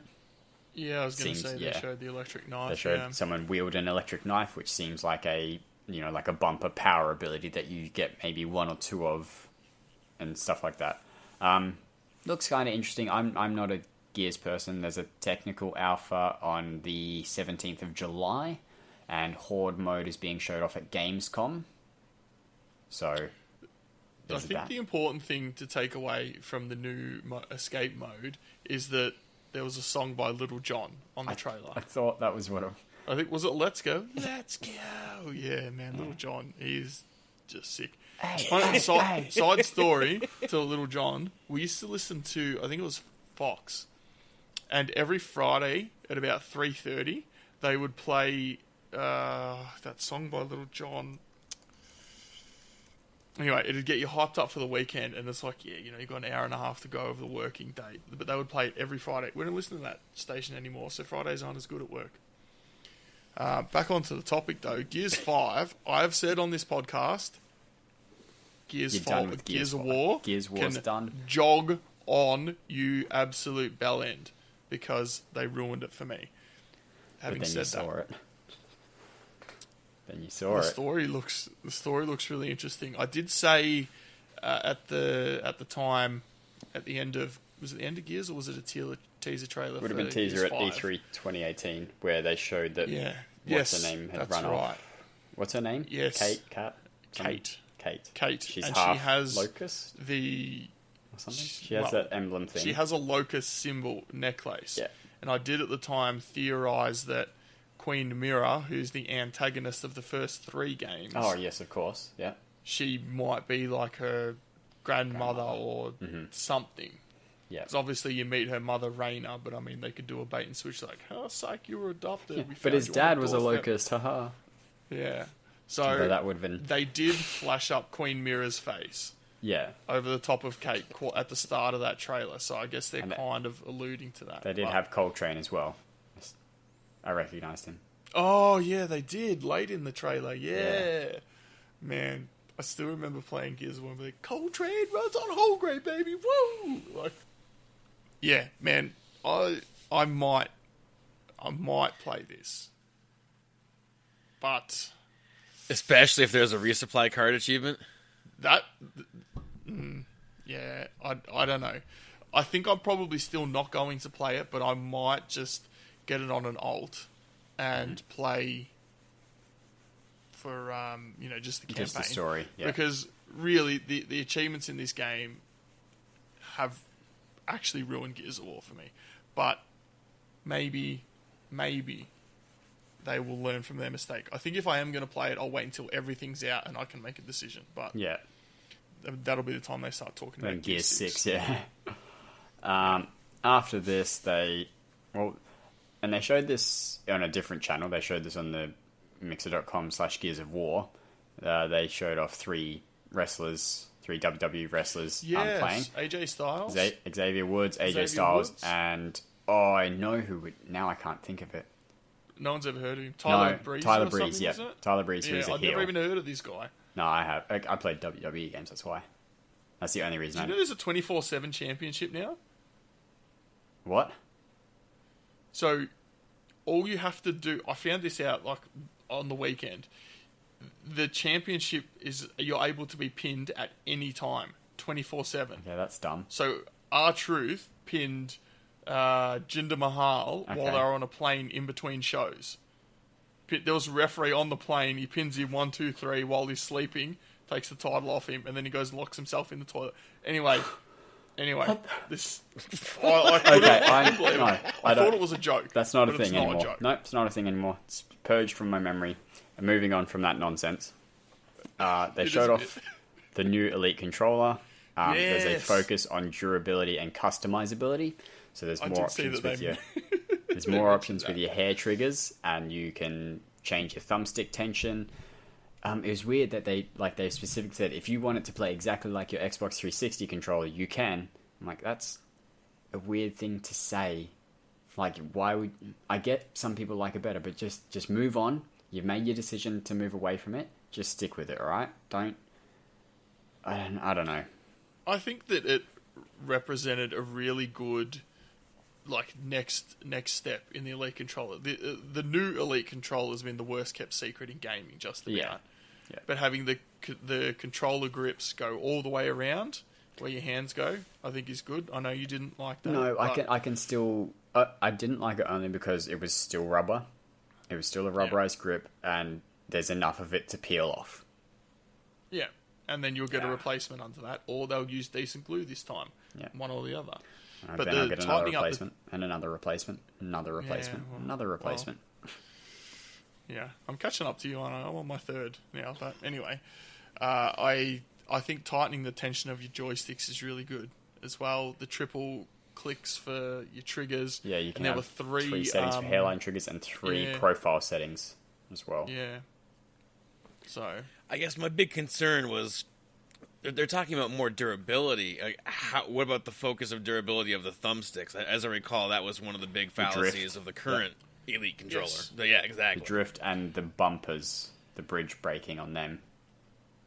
yeah. So you, The other thing is if you have different profiles, you still need to change the tension of your thumbsticks. That's a mechanical thing. It's not a electronic thing. So you change your profile for your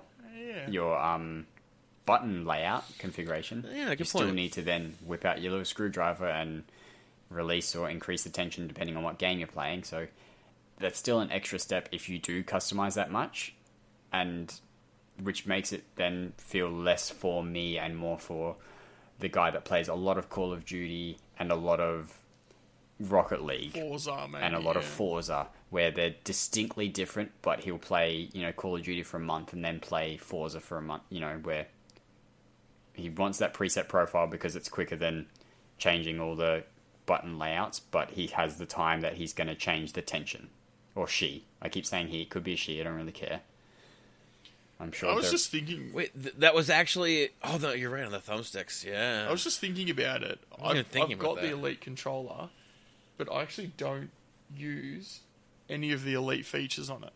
I don't use the hair triggers. I use the profile switch for one purpose, and I use the back paddles for one purpose. But you go. I'll tell mine after. I don't use those. I don't change... change the thumbsticks. Sticks. Yeah. No, or the D-pad. I'm looking at my controller now. Well, my voice sounds different, but I don't fiddle with any of the paddles. sensitivity on the joysticks either, or anything. No, I like the weight of it, even though it's clearly not as durable as the other controllers. Solid build. It feels like it. It feels like a good, solid, strong controller, even though it's not. But it feels good in your hands. Mm-hmm. Like the other ones, even though they last longer, they just feel flimsy and light. Like they might break if you hold on to them too tight. Yeah. So I do like the rubber grips though. Actually, I use the profile switching to swap the left and right analog stick completely, because there were some games where that made more sense. So your left stick would be on the right and your right stick would be on the left. Very few games, but there were some games where that worked. Like for example, Blue Estate, where I think your aiming was on the right stick, but you want it on the left stick to use the pause trick, which is where you can pause, move your joystick to where it needs to be, unpause, shoot really quickly, pause again, and it just made it easier, because then none of your fingers had to leave, like your thumb didn't have to leave the pause button to move over to the right analog stick to look. And I use the back paddles for the stick clicks. So instead of clicking the left stick, I would just use the back paddle. I like that idea. Yeah, I like the idea, but I had to take the back paddles off because when I'd play a game and get surprised, I'd grab the controller tight and just press all the buttons. When you're playing Halo, it's like jump, grenade, melee, dead. Just ridiculous. But anyway. Okay. After that, they showed off another game you'll be interested in, Dying Light 2. Yeah, look, I was interested in it. I've been hanging out for Dying Light 2 ever since Dying Light 1 came out. I really didn't like that it's I'm another infected person game. Okay. I don't really love that aspect of zombie games. I feel like, yes, it's a different and interesting way of looking at things, but for me, zombie games are like, you're a human, you need to stop, you want to not be infected. And that for me is where the most heart-pumping moments come from. Although, I'll definitely overlook that for Dying Light 2. The nighttime mode in the first Dying Light game, and I presume will happen in the Dying Light 2 game, because they did mention, nighttime is dangerous. But those nighttime sequences in Dying Light 1, those volatiles are absolutely terrifying. And they are legitimate threats in that game. No matter how powerful you are. So, yeah. But it looks like a multiple playthrough game to get all the different story options. So, yeah. See how that goes. I don't think you're too big a fan of this one, are you, Warren? And then you surprised me completely. And actually, turned into a mega Dying fan. Light? No, I'm not a huge fan of. You threw me off for a second. I'm like, wow. You got me. Yeah. But there's no flying or space. What? If you jump off a building, you can land, so you fly temporarily. Yeah. Anyway. So yeah, spring 2020. So again, that early part of 2020, really pretty busy. Next we had some DLC for Forza Horizon 4, Lego Speed Champions DLC, which comes out June 13th. So that's Thursday. Friday for us, my Thursday box for party's them. on the 15th. Yeah. So that, I mean, that fits. Given they did Hot Wheels in Horizon 3, I am not, I was surprised seeing it, but it wasn't like there's no way this could be in this game. Why would they put Lego in here? That's ridiculous. No, it was like, oh, yeah, Lego. I guess that makes sense. Sure. Why not? Actually, I think it actually looked pretty cool. I agree. It does look cool. The Lego model that they had on stage of the McLaren. Was it a McLaren? Yeah. That was sick, man. Do you think... Okay. Wait, does that count for car on stage? Yes, it does. Yes. Because it had working headlights. Headlights equals car. Bingo. Do you think it's more expensive to buy a McLaren or to build that with Legos? Ooh. And Legos are very expensive. I think it was like 5 million bricks, I think they said. Oh, I didn't think it was that many. But it was an obnoxiously large number. I don't know what the value of a McLaren is off the top of my head. I want to say like 4. Is it over $1 million? It's like I'm gonna just see. If my guess would be close to 400,000. Over money or bricks? 400,000 bricks. Okay, over 400,000 bricks. Yeah, 5 million is a bit ridiculous. Kirby, you're a fool. Still, 400,000 is a lot, but I think you can get. I think you can get a Lego one cheaper. Build? Bruno Senna and you can get Lego. So Warren thinks Lego. What do you reckon, Alex? I don't know the answer. I'm just for a McLaren. McLaren or the Lego? 700. McLaren or Lego? You reckon? Lego's cheaper. You reckon cheaper? So for McLaren's 700,000. So each brick is less than $1, or less than $1.8 per brick. Yeah. Yeah. But it's got the wheels. The wheels aren't made of Lego. Weren't they? And there's like stuff inside that's presumably not made of Lego. Okay. Yeah, just a interesting little thought. How expensive it'd be to buy that Lego set. Still, you'd be still looking at $500,000 probably to buy that Lego set. Yeah, I don't know that anyone's going to be shelling that. Buying it. Yeah. Do you think it was drivable? If it had engine, do you reckon not road legal, but drivable? No. No. The engine, if they turned an engine on inside a plastic Lego, it'd melt it for sure. Didn't think of that at all. That was dumb. I'll cut that bit out. It's cool. It's okay to cut it out when you look like an idiot. Okay. Alright, I see how it is. Next up, Alex's favourite game, Gears Pop. Pre-register is open for iOS and Android. It's currently in beta right now. I think I saw when I pre-ordered it on my iPhone just because I'm like, whatever. I think it had a September release date or expected release date of September this year. So, what is it? Clash Royale, but Gears. Yeah, I was actually interested in this game until I saw it was Mobile Phone Money Factory, and I said, yeah, not for me. Well, here's the question, though. Now that we're talking about having Xbox platformed games on iOS and Android, do you think this will have achievements? Yes.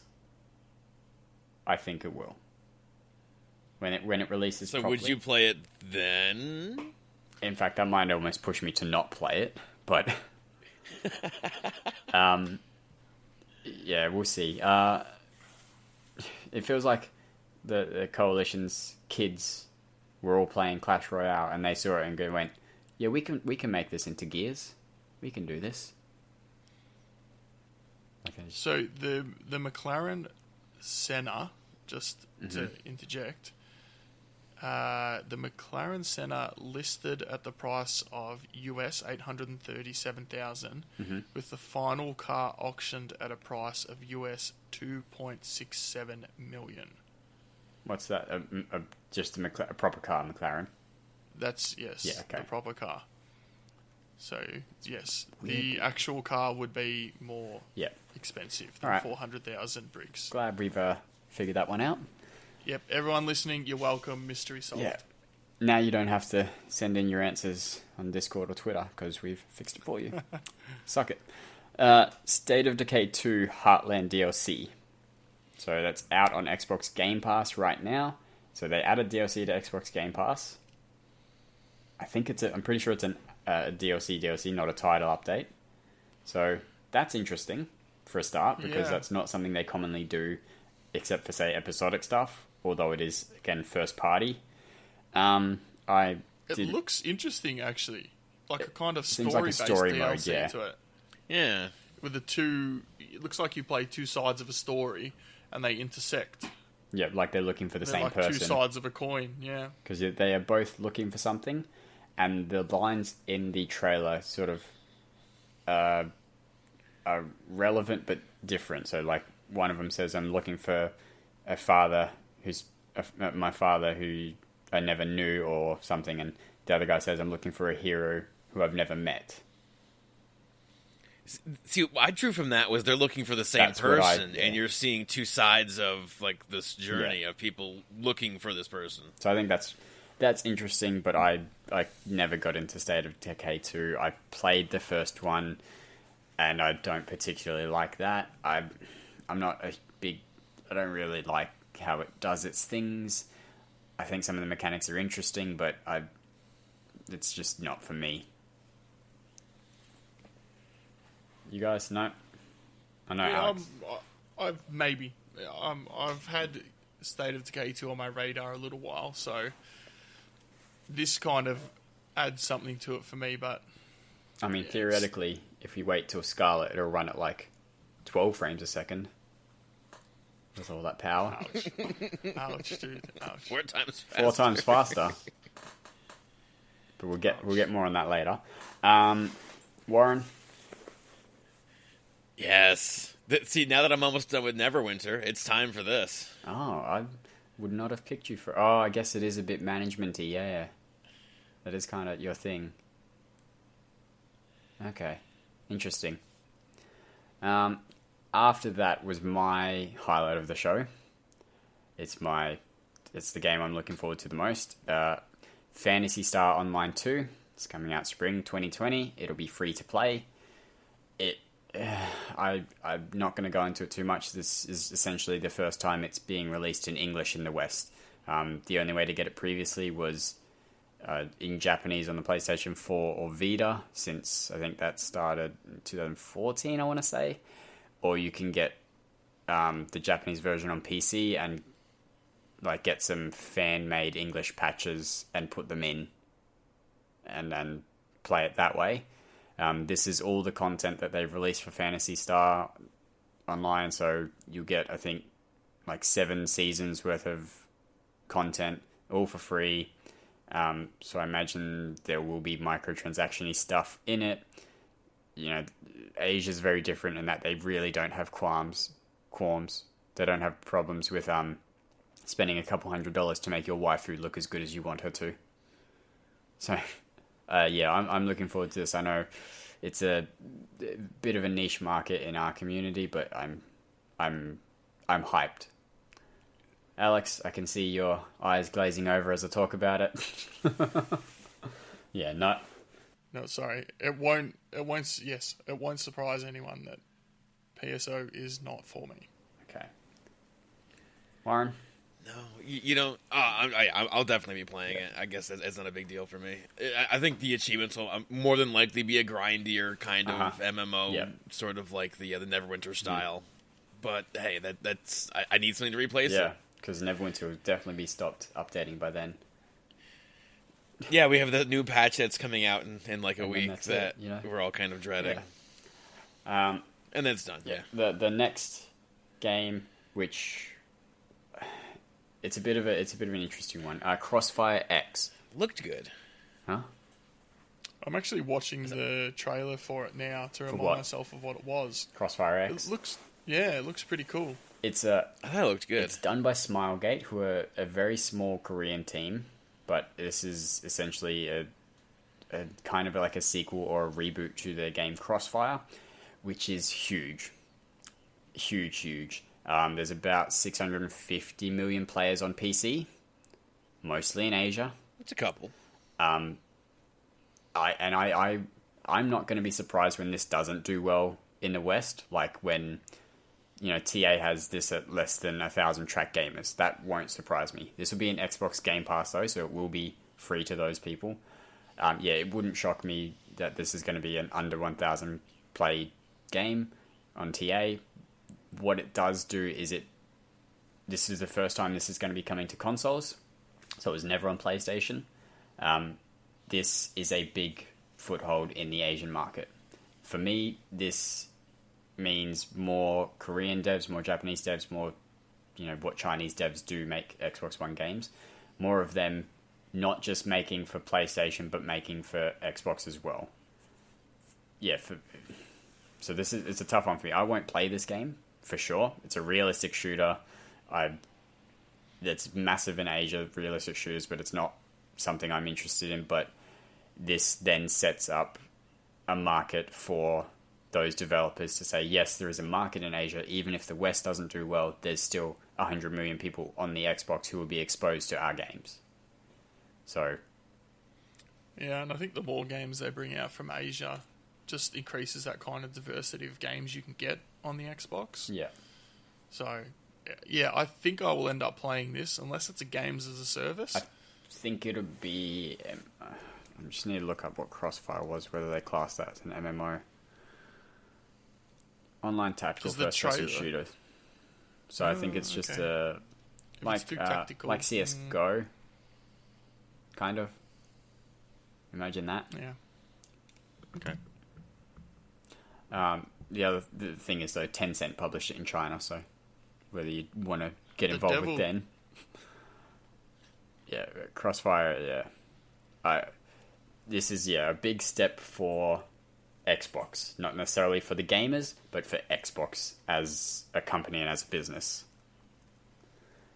After that, we had Tales of Arise, the next installment in the Tales series, coming out in 2020. Exciting for me because this is a Tales game launching simultaneously on Xbox and PlayStation, which, again, in just indicating those steps that the Asian developers are more... more willing to publish and make for Xbox One. Previously this would have been PlayStation only, and we would have never even heard of it on Xbox. But getting a simultaneous release. Really? Did we not get a Tales since Vesperia? We've had Vesperia, and I think that's it. I'll check now. I was just watching. I mean, have there been other Tales released since Vesperia? Like that we didn't. Tales of Berseria, Tales of. Let me just look at the Tales series. There's a few. Okay, since Vesperia, there have been Tales of Hearts, Tales of Graces, Tales of Xillia 2, Tales of Zestiria, Tales of Berseria, and now Tales of Arise. But So we missed like 10 games. yeah, even before that, I don't think we got the other Tales games like Tales of Legendia, Tales of Rebirth, Tales of Symphonia. Like, yeah. So I just want a Vagrant Story reboot. there's also been a bunch of spin-offs of the Tales series, so... But this is, nice news, again, for your JRPG fans or anyone who likes Asian developers, because this is indication of what the future may hold. But 2020 for that. Then it had the 2 Borderlands announcements. One we pretty much knew... Well, both of them we actually kind of knew about because of leaks. Showed off more Borderlands 3, coming out 13th of September. And it released the Borderlands 2 Xbox One DLC, Commander Lilith and the Fight for Sanctuary, which is out now, and it's free until July 8th. So even if you do not have Borderlands 2 on the Xbox One in the Handsome Collection, I would recommend you get that now. Just claim it, buy it, whatever, before it stops being free. That actually reminded me, they did announce 4 games entering Xbox Game Pass on the night. They said it was the Handsome Collection, Hollow Knight, something else, which was a reasonably big title, and Metro Exodus, which came out in March. Yeah, that wasn't... So... yeah, that's a pretty recent release. That sort of indicates how well Metro Exodus did. So... Jeez, it actually reviewed really well from what I saw. It reviewed really well critically, or at least reasonably well. I don't know if, fantastic. It did above average. Where it lost a lot would have been, I think it did half of its projected PC sales because of the Epic exclusivity. So, yeah, they were expecting double the sales they got on PC. Moving on from that, though, got last couple ones, don't worry. I see you yawning. We'll wrap it up pretty quick, and then we'll get on to the rest of the show. We got a tiny little teaser of Eden Ring, which is the From Software George R.R. Martin production. Really don't know anything about it. It doesn't show anything, didn't show a release date or anything. It'll be hard. It'll be hard, it's From Software. It'll probably be Souls-like or, in that style of gameplay. George R.R. Martin, so maybe an in-depth story there. Who knows? I don't think there's much interest from either of you, to be honest. No, not for me. It didn't strike me as interesting, though. Not for me either. But, I mean, I don't know. Certainly know there are Dark Souls people who are really interested in it. Then we move on to the last 2 announcements, which was, they briefly mentioned xCloud as a thing that exists in the future and gave an October preview date. I think that's when the beta for it will start dropping, October. And then they talked about the next-gen console, which is officially named Project Scarlet. They talked about some of the hardware specs, kind of. They have a custom-designed AMD Zen 2 processor, and it makes it 4 times more powerful than the Xbox One X. They're using high-bandwidth GDDR6 RAM. They said it can do up to 120 frames per second, has capability for 8K visuals, variable refresh rate, real-time ray tracing, which I think is pretty interesting. Ray tracing, the little that I've seen of it, is awesome. Yeah, ray tracing is all to do with light and how light reflects and how things look off reflective surfaces and how light travels. So that's quite interesting. Because, that requires a lot of power to get right. So that's kind of indicative that this is really a powerful console. They've upgraded to an SSD, and they're using a new generation of SSD, and they're saying they can use it as virtual RAM as well. It's more than 40 times the performance increase over current gen stuff that they're using. Combination, and I had to listen to this a few times. I'm going to say it as I heard it the first couple times. the combination of the SSD and the solid-state drive are really what gives you a totally new experience. Totally was what I thought he said. Everyone too. I spoke to that listened to that said, yeah, that's what he said. I listened to it a few times because I'm like, they would have vetted this. They would have had a ton of people watch this to make sure there were no mistakes. What he said is the combination of the SoC, the system on the chip, and the solid-state drive are really what gives you a totally new experience. So that man needs to learn how to enunciate better so that people don't think he's dumb. And it's like, the SSD is the solid-state drive, you idiot. Okay. I will. I remember gotta watching interject. that. Yeah, Yeah. going. He just said the same Okay. thing Yeah. 2 times in a row. Yeah. Yeah, I did hear that too. I'd forgotten about that. Yeah. Because I was looking for that bit. Like, we talked about this before the show, though. The whole SSD idea. Why aren't they using an NVMe drive? You know, Yeah.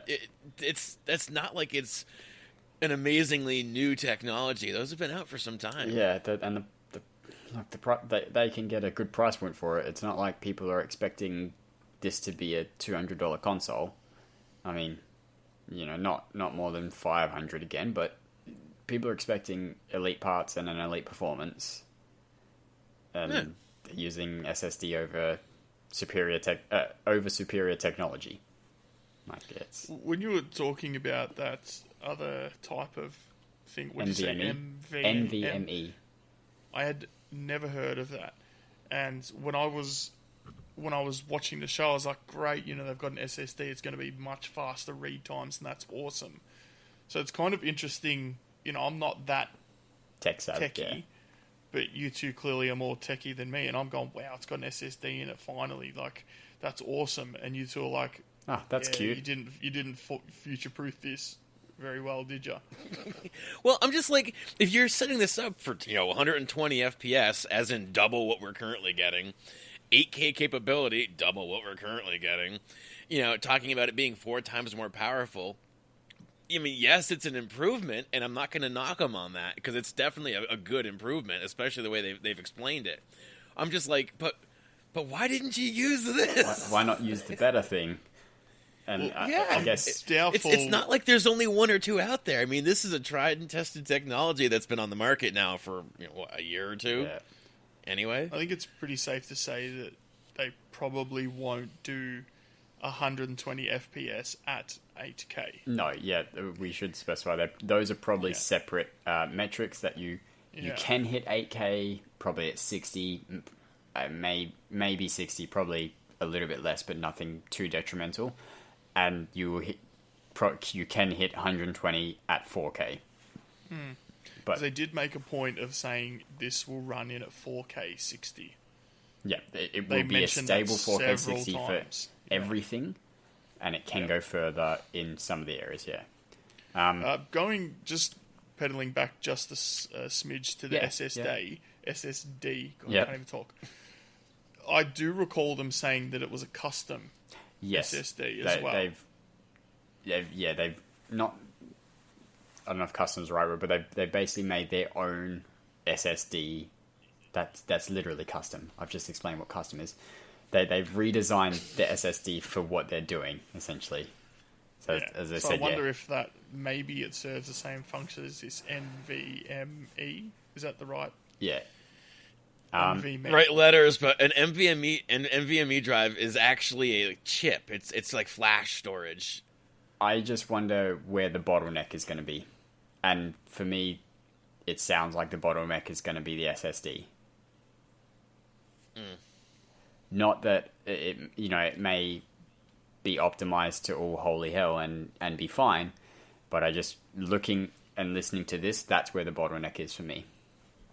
But could be fine. I am nervous about the game sizes for this console. What are we, 18 months out? Because that's the other thing is they do not do. Oh, what am I trying to think of? Where they make the stuff small. Oh, I can't even think Compression. of it.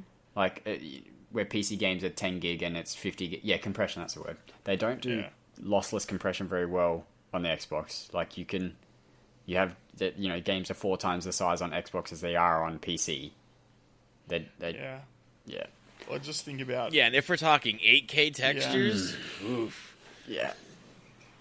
It's, let's hope everyone's data keeps. A terabyte it. games, maybe? Yeah, we're probably not that far from it.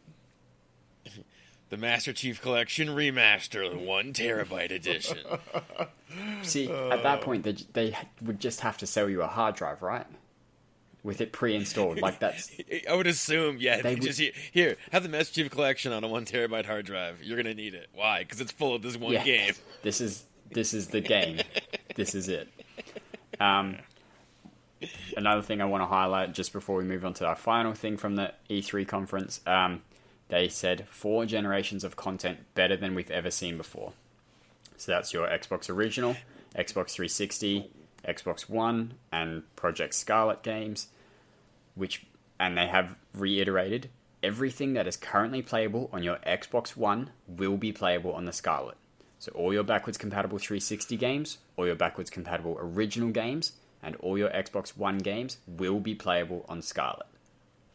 Worth mentioning, on the Inside Xbox show, they delved a little deeper into that, where they went so far as to release the last 23 of the backwards compatible games and said that we're stopping working on new backwards compatibility for the 360 games because we're going to focus now completely on making sure that everything of this generation, the Xbox One generation, is BC with Scarlet. Yeah. They did clarify that once Scarlet is up and running and everything's fine, they will go back to working on those BC titles, but that for the Xbox One until the release of Scarlet and possibly further, there will be no more backwards compatible games being made. Like there will be no more games being made backwards compatible. They did, which is kind of a bummer. Yeah. It's unfortunate, especially because I then look at my library and go, not. Like, I have a fair few games that are still not backwards compatible, and I'm like, okay, I guess maybe they should be a focus. But then I buy 100 Xbox One games, and I go, oh, well, I've got all these Xbox One games to play. I'm never... I guess one other... Sorry, no, go. Sorry. No. I was like, one other thing that they said about the Scarlet that was worth mentioning was they said that this one, unlike the Xbox One when it was originally announced, was designed for one thing and one thing only: to play games. Yeah, you took this right out of my mouth. I was just about to mention this. You're right there. They did. It should be engineered for gaming and gaming only. I thought that was a little slap in the face of Don Matrick. Oh, yes, it was 100%. It wasn't a slap. And I think they were trying to be like, we learned, please forgive us. Yeah. I am the Don now. And then the dude came on straight after with that long beard in the round. Epic beard guy, beard was epic. Epic beard, dude. Oh, it's such a good beard, man. Serious. Where's my game I'm never going to dive? There it is. Dead or Alive Extreme 2. That's never going to get dived.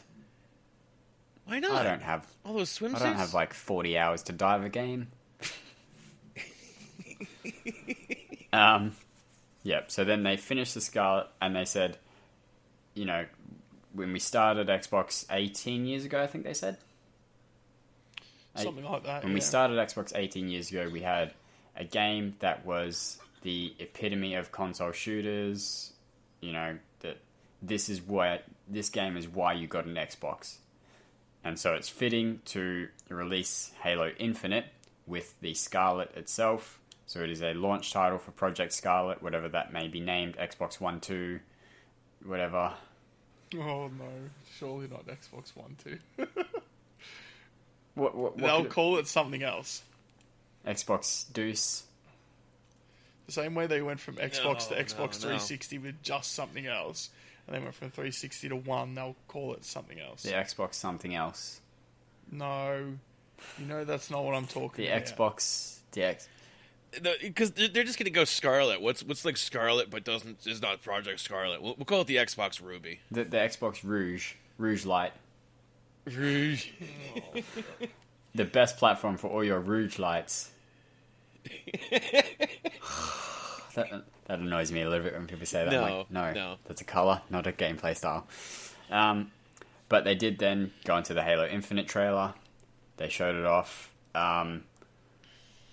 I have no opinions on the trailer. I'm not a Halo fan. I don't play the Halos. I have played up to the end of 3 and did nothing for me. I dived the Master Chief Collection for some reason. I do like that they kind of reused the original theme. Mm-hmm. Yeah, I like that too. Yeah, I think that's one thing they'll never be able to get away from. It's such an epic music score. They mentioned that they got sound people in specifically to make this sound authentic, like it. Yeah, to make it seemed sound like a modern take on it. Yeah, a little bit. It sounded the same but different. People who are Halo fans that I know have suggested this is like a soft reboot of Halo in a way. Apparently it takes place, I think, 3 or 4 years after 5, and it's essentially just like was 5 the most recent one? Yes. Yeah, 5. Yes. So 3 or 4 years after 5, and it's like a soft reboot to the series in a way. Wow. I could be wrong, but it seemed like didn't in the 4th game you lost Cortana? I don't know. Well, Didn't someone correct you? me in the Discord. No, I played it. I'm pretty sure No, I you meant lose didn't Cortana. you lose her? Didn't you? And then yeah, I don't. I think she touches a Forerunner, and all of a sudden gets massive power of the universe. And so I think in the trailer, in the little snippet trailer for Halo Infinite, there's a broken Halo ring in there. I looked at that and went, maybe Cortana set that off, and that's why it's broken now. I don't know. I really don't know. But rampancy is something that happens with AI companions that are, I don't know whether they're held by a Spartan or not, but after a certain amount of years, the AI seems to start to corrupt. Apparently Cortana lasted a lot longer than some of the other AIs did. But if there's a story where Master Chief is going against Cortana, who's suffering from rampancy, I will probably get back into Halo to play that story, because I think that that's a really interesting take on Halo. If you're in the Discord and you're listening to this, you can come in there and tell me why I'm wrong, if I'm wrong. Wow. I think you're taking it differently than I thought they were going. I didn't think that it was going to be Chief against Cortana. But I guess we'll have to see. I think Kirby's just had a brain aneurysm. No, I'm excited about something else that we'll talk about immediately after we talk about this Microsoft stuff. I mean, it's still Microsoft related, but I don't care about Halo. I'm sorry, I don't. You two continue the conversation. I know I'm a terrible person for saying that, but you two continue the conversation. Well, what does the trailer say to you, Planting? Because I haven't played Halo 5, so I'm not... Well, and I haven't finished the story of 5, so I'm not really sure. I mean, that's the thing, is it's like, you know, okay, so basically taking it at face values as opposed to maybe from the actual context I should be in. I'll admit it. I'm sorry. I am not a massive fan of 343's storytelling. I liked Bungie's stories better. Me too. So it took me a long time to get through 4's story, and I have yet to finish 5.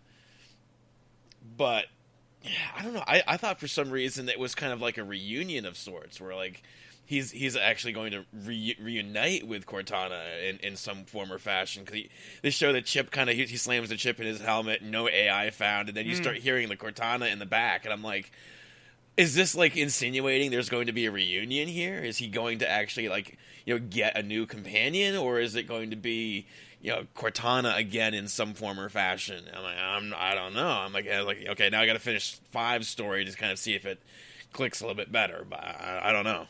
Well, I think in the story that I'm talking about, if I know what I'm talking about, and I might not, I think his chief's goal would be to get Cortana back.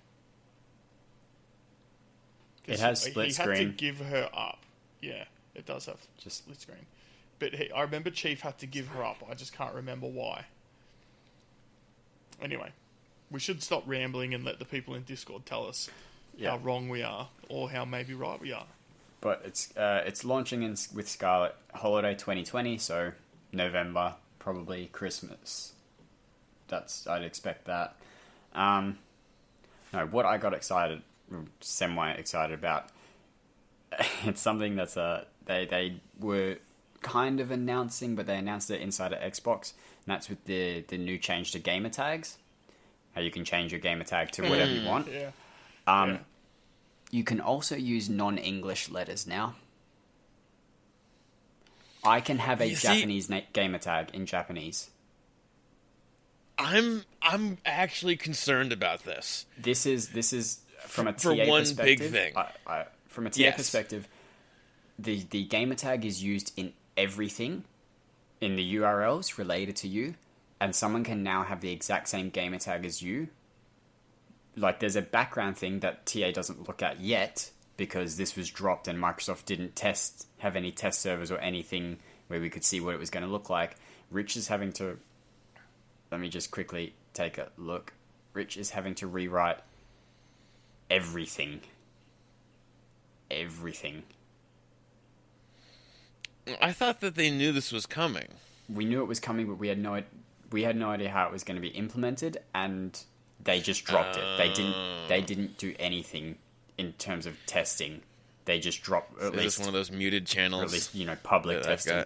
At least with the Sony gamer tag, PSN tag change, it's a select few people so they can see how it's going to work.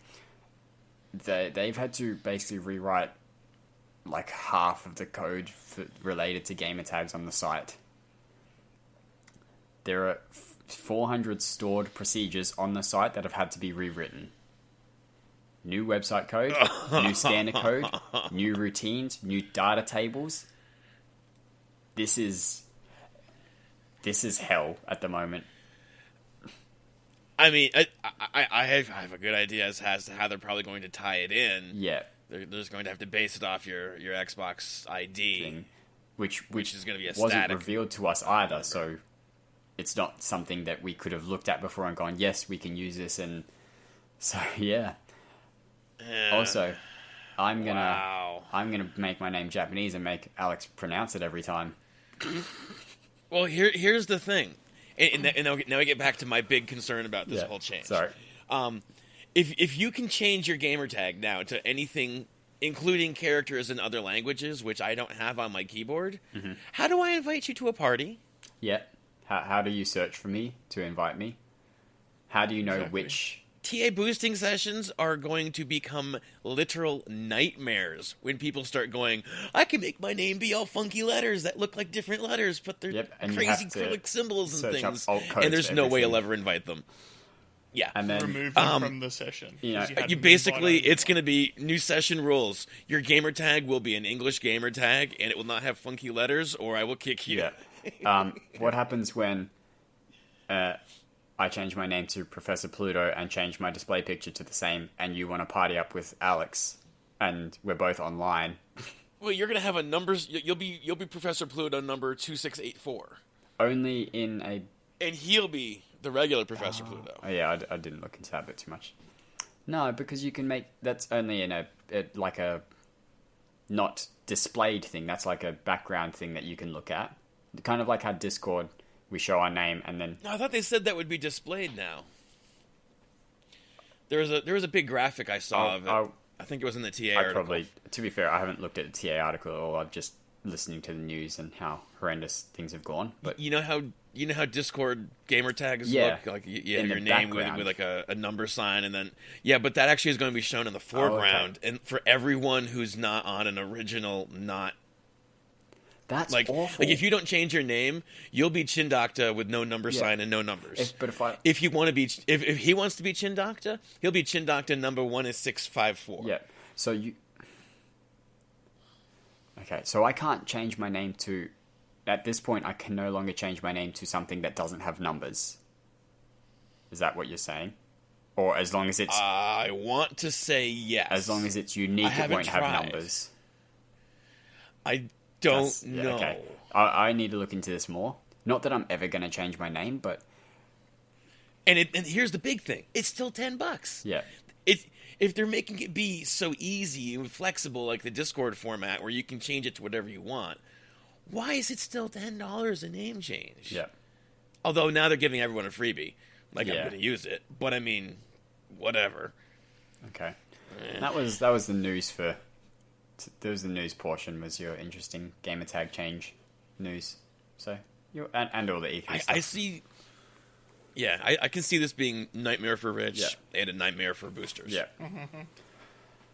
Okay, because we had such a long E3 stuff, we're not doing a review this week. We'll continue one review per week starting again next week, because we put so much time into this. I don't want this to be a 7-hour show, because then I have to edit a 7-hour show, and then I'll miss everything. All the naughty words that you haven't heard, you will now have heard. Oh, so we're just going on ChinDocta difficulty. Yeah. So we'll just jump into the sales stuff. Firstly, 26 new titles have been added to Game Pass, some of which we've mentioned, but I'll very quickly run through it. ACA Neo Geo Metal Slug X, Astroneer, Batman Arkham Knight. All you Batman fans? Batman. I love that Batman. Battle Chase. It's like Bedlam. Battle Chasers Night War. The Handsome Jack Collection, so Borderlands 2 and the pre-sequel on the Xbox One. Bridge Constructor Portal. Everspace. Guacamelee 2. Hollow Knight. Lich Spear. Metro Exodus. Momodora, Reverie Under the Moonlight, Moonlighter, Neon Chrome, Old Man's Journey, Riptide GP Renegade, which has been on Game Pass before, but is back, River Bond, which is out already, Shadow Tactics Blades of the Shogun, Shenmue 1 and Shenmue 2, Silence, Smoke and Sacrifice, SteamWorld Dig 2, Supermarket Shriek, also out, was released into Game Pass recently, Thimbleweed Park, Turing Test, and Wizard of Legend. Jeez, there's so much more talking left to do. Sales this week are pretty poor because of E3, and they have the big E3 sale happening right now, but there's still a few quick or easy games you should probably jump on if you can afford it. Starting with the Journey Down trilogy, which is still too expensive, but if you really want to, it's 30% off and $27.99. That's 3, I think, under 2-hour games, so... Yeah. 3,000 Gamerscore for like 5 hours of work. Pillar is 40% off, $4.79. Onto our easy points, we have Guilt Battle Arena, 60% off, $3.99. Royal Roads, which is a Gnome's Garden clone, 35% off, $6.49. Sherlock Holmes Crimes and Punishment, 75% off, $7.49. Tyler Model 005, 70% off, $2.99. As for recommendations, I believe everyone should be buying, most people should be buying the Indie Puzzle Bundle, Volume 1. It includes Slayaway Camp, Butcher's Cut, Glass Masquerade, Pipe Push Paradise, and Letterquest Grimm's Journey Remastered. Even just for Glass Masquerade and Letterquest, this is worth it. It's 75% off and $9.99 right now. Alex, what do you think everyone should buy?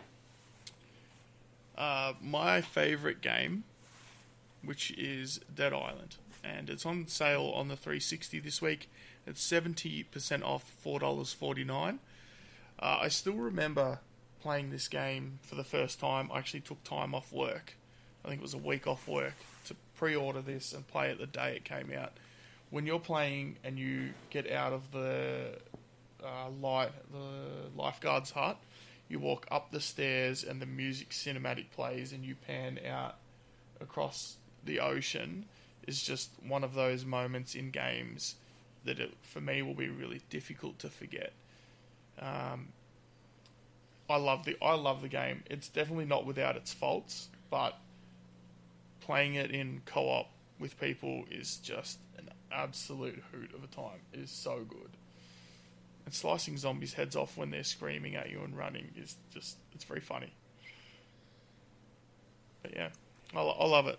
It's a great price for that game too. It's one of 6 titles on sale on the 360 this week.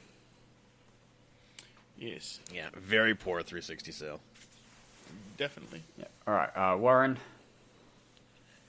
I have to go with Sherlock Holmes, The Devil's Daughter. It's 80% off at $10.99. If you're going to grab that game, you're going to want to grab it on sale because I don't know why it's still $55 ish full price. That's just silly. You can get that on disc for like $20. So, hey, digital for $11, not bad. Okay. I know you guys aren't buying anything, so I'll just quickly say I bought Please Don't Touch Anything and Tyler Model 005.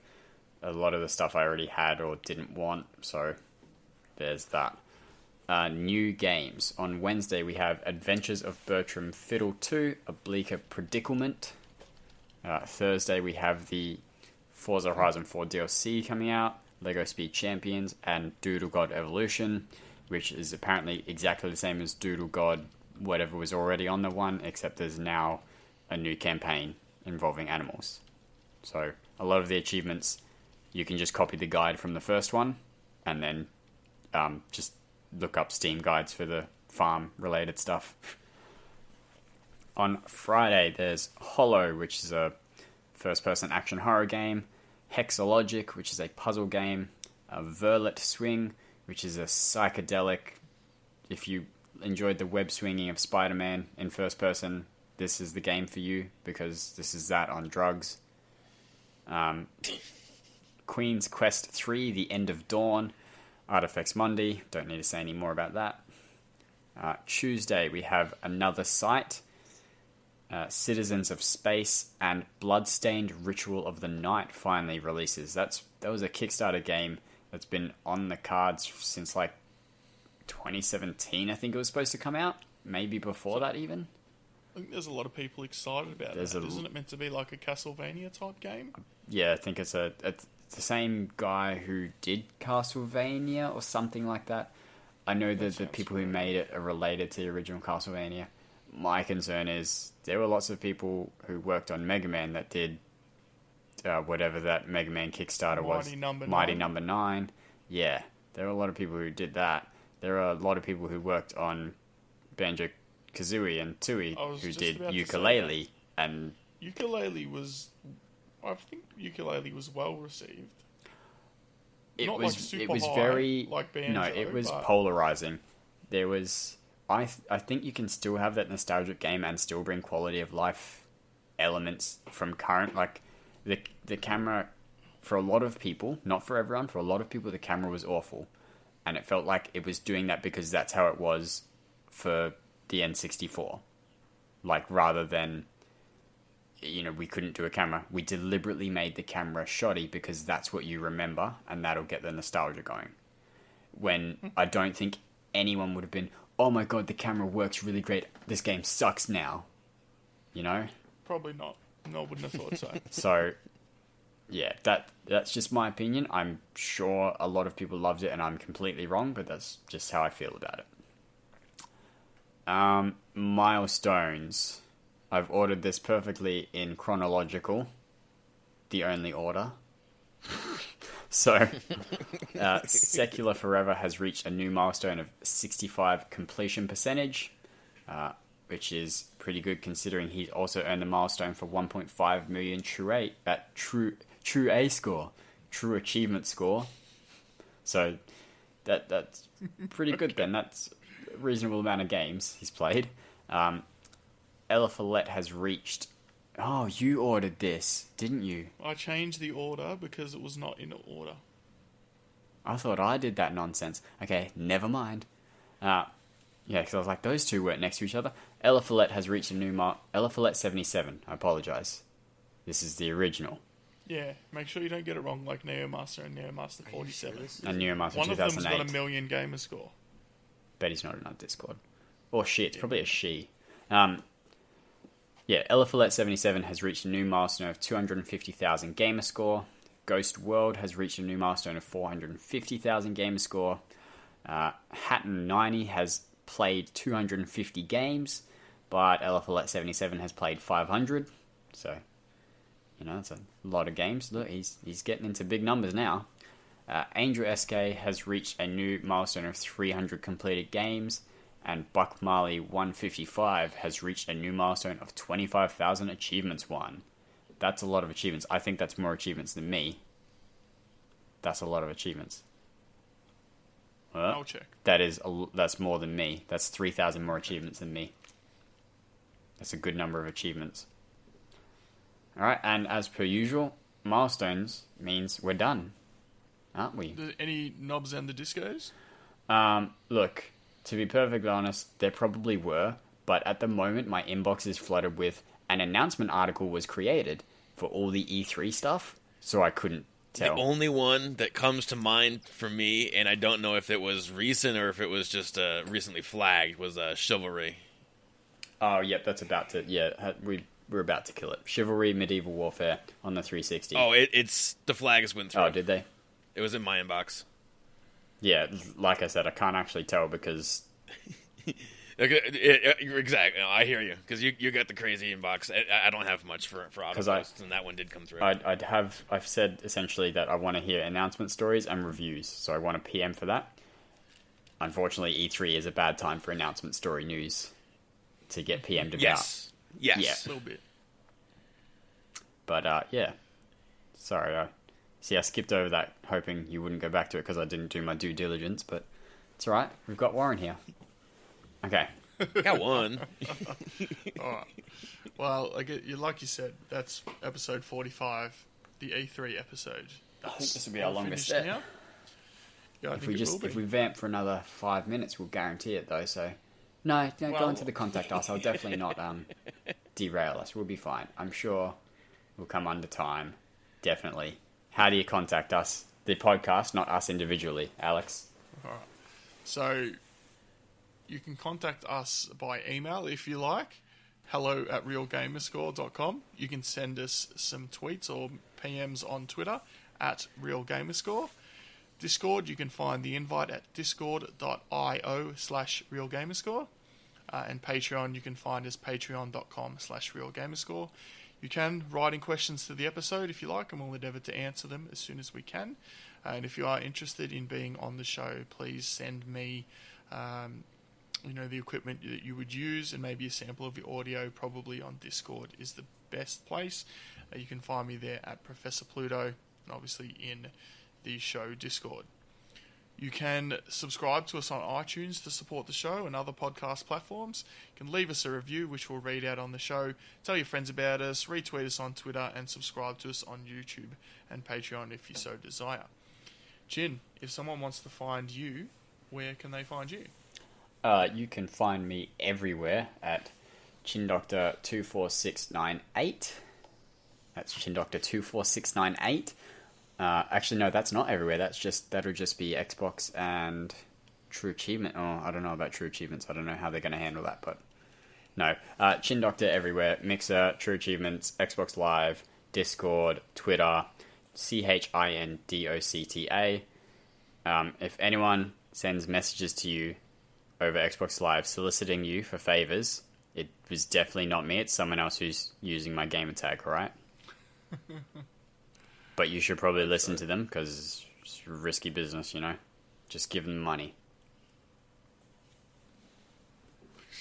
Planting, if someone wants to find you and talk to you about your risky business, where would they find you?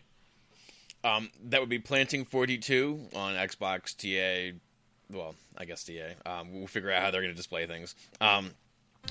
Discord and whatnot. I'm Planting42, not Planting number, sign 0042 or anything funky like that. Alright, you can find me on Xbox, True Achievements, Twitter, and on Mixer, ProfessorPluto, and I'm on Twitch at ProfessorPluto1. Alright, well, there we go. Episode 45 done. Thank you everyone that's taken the time to listen. Hopefully you enjoyed it. We'll see you in episode 46. Thanks for listening. See ya. Peace.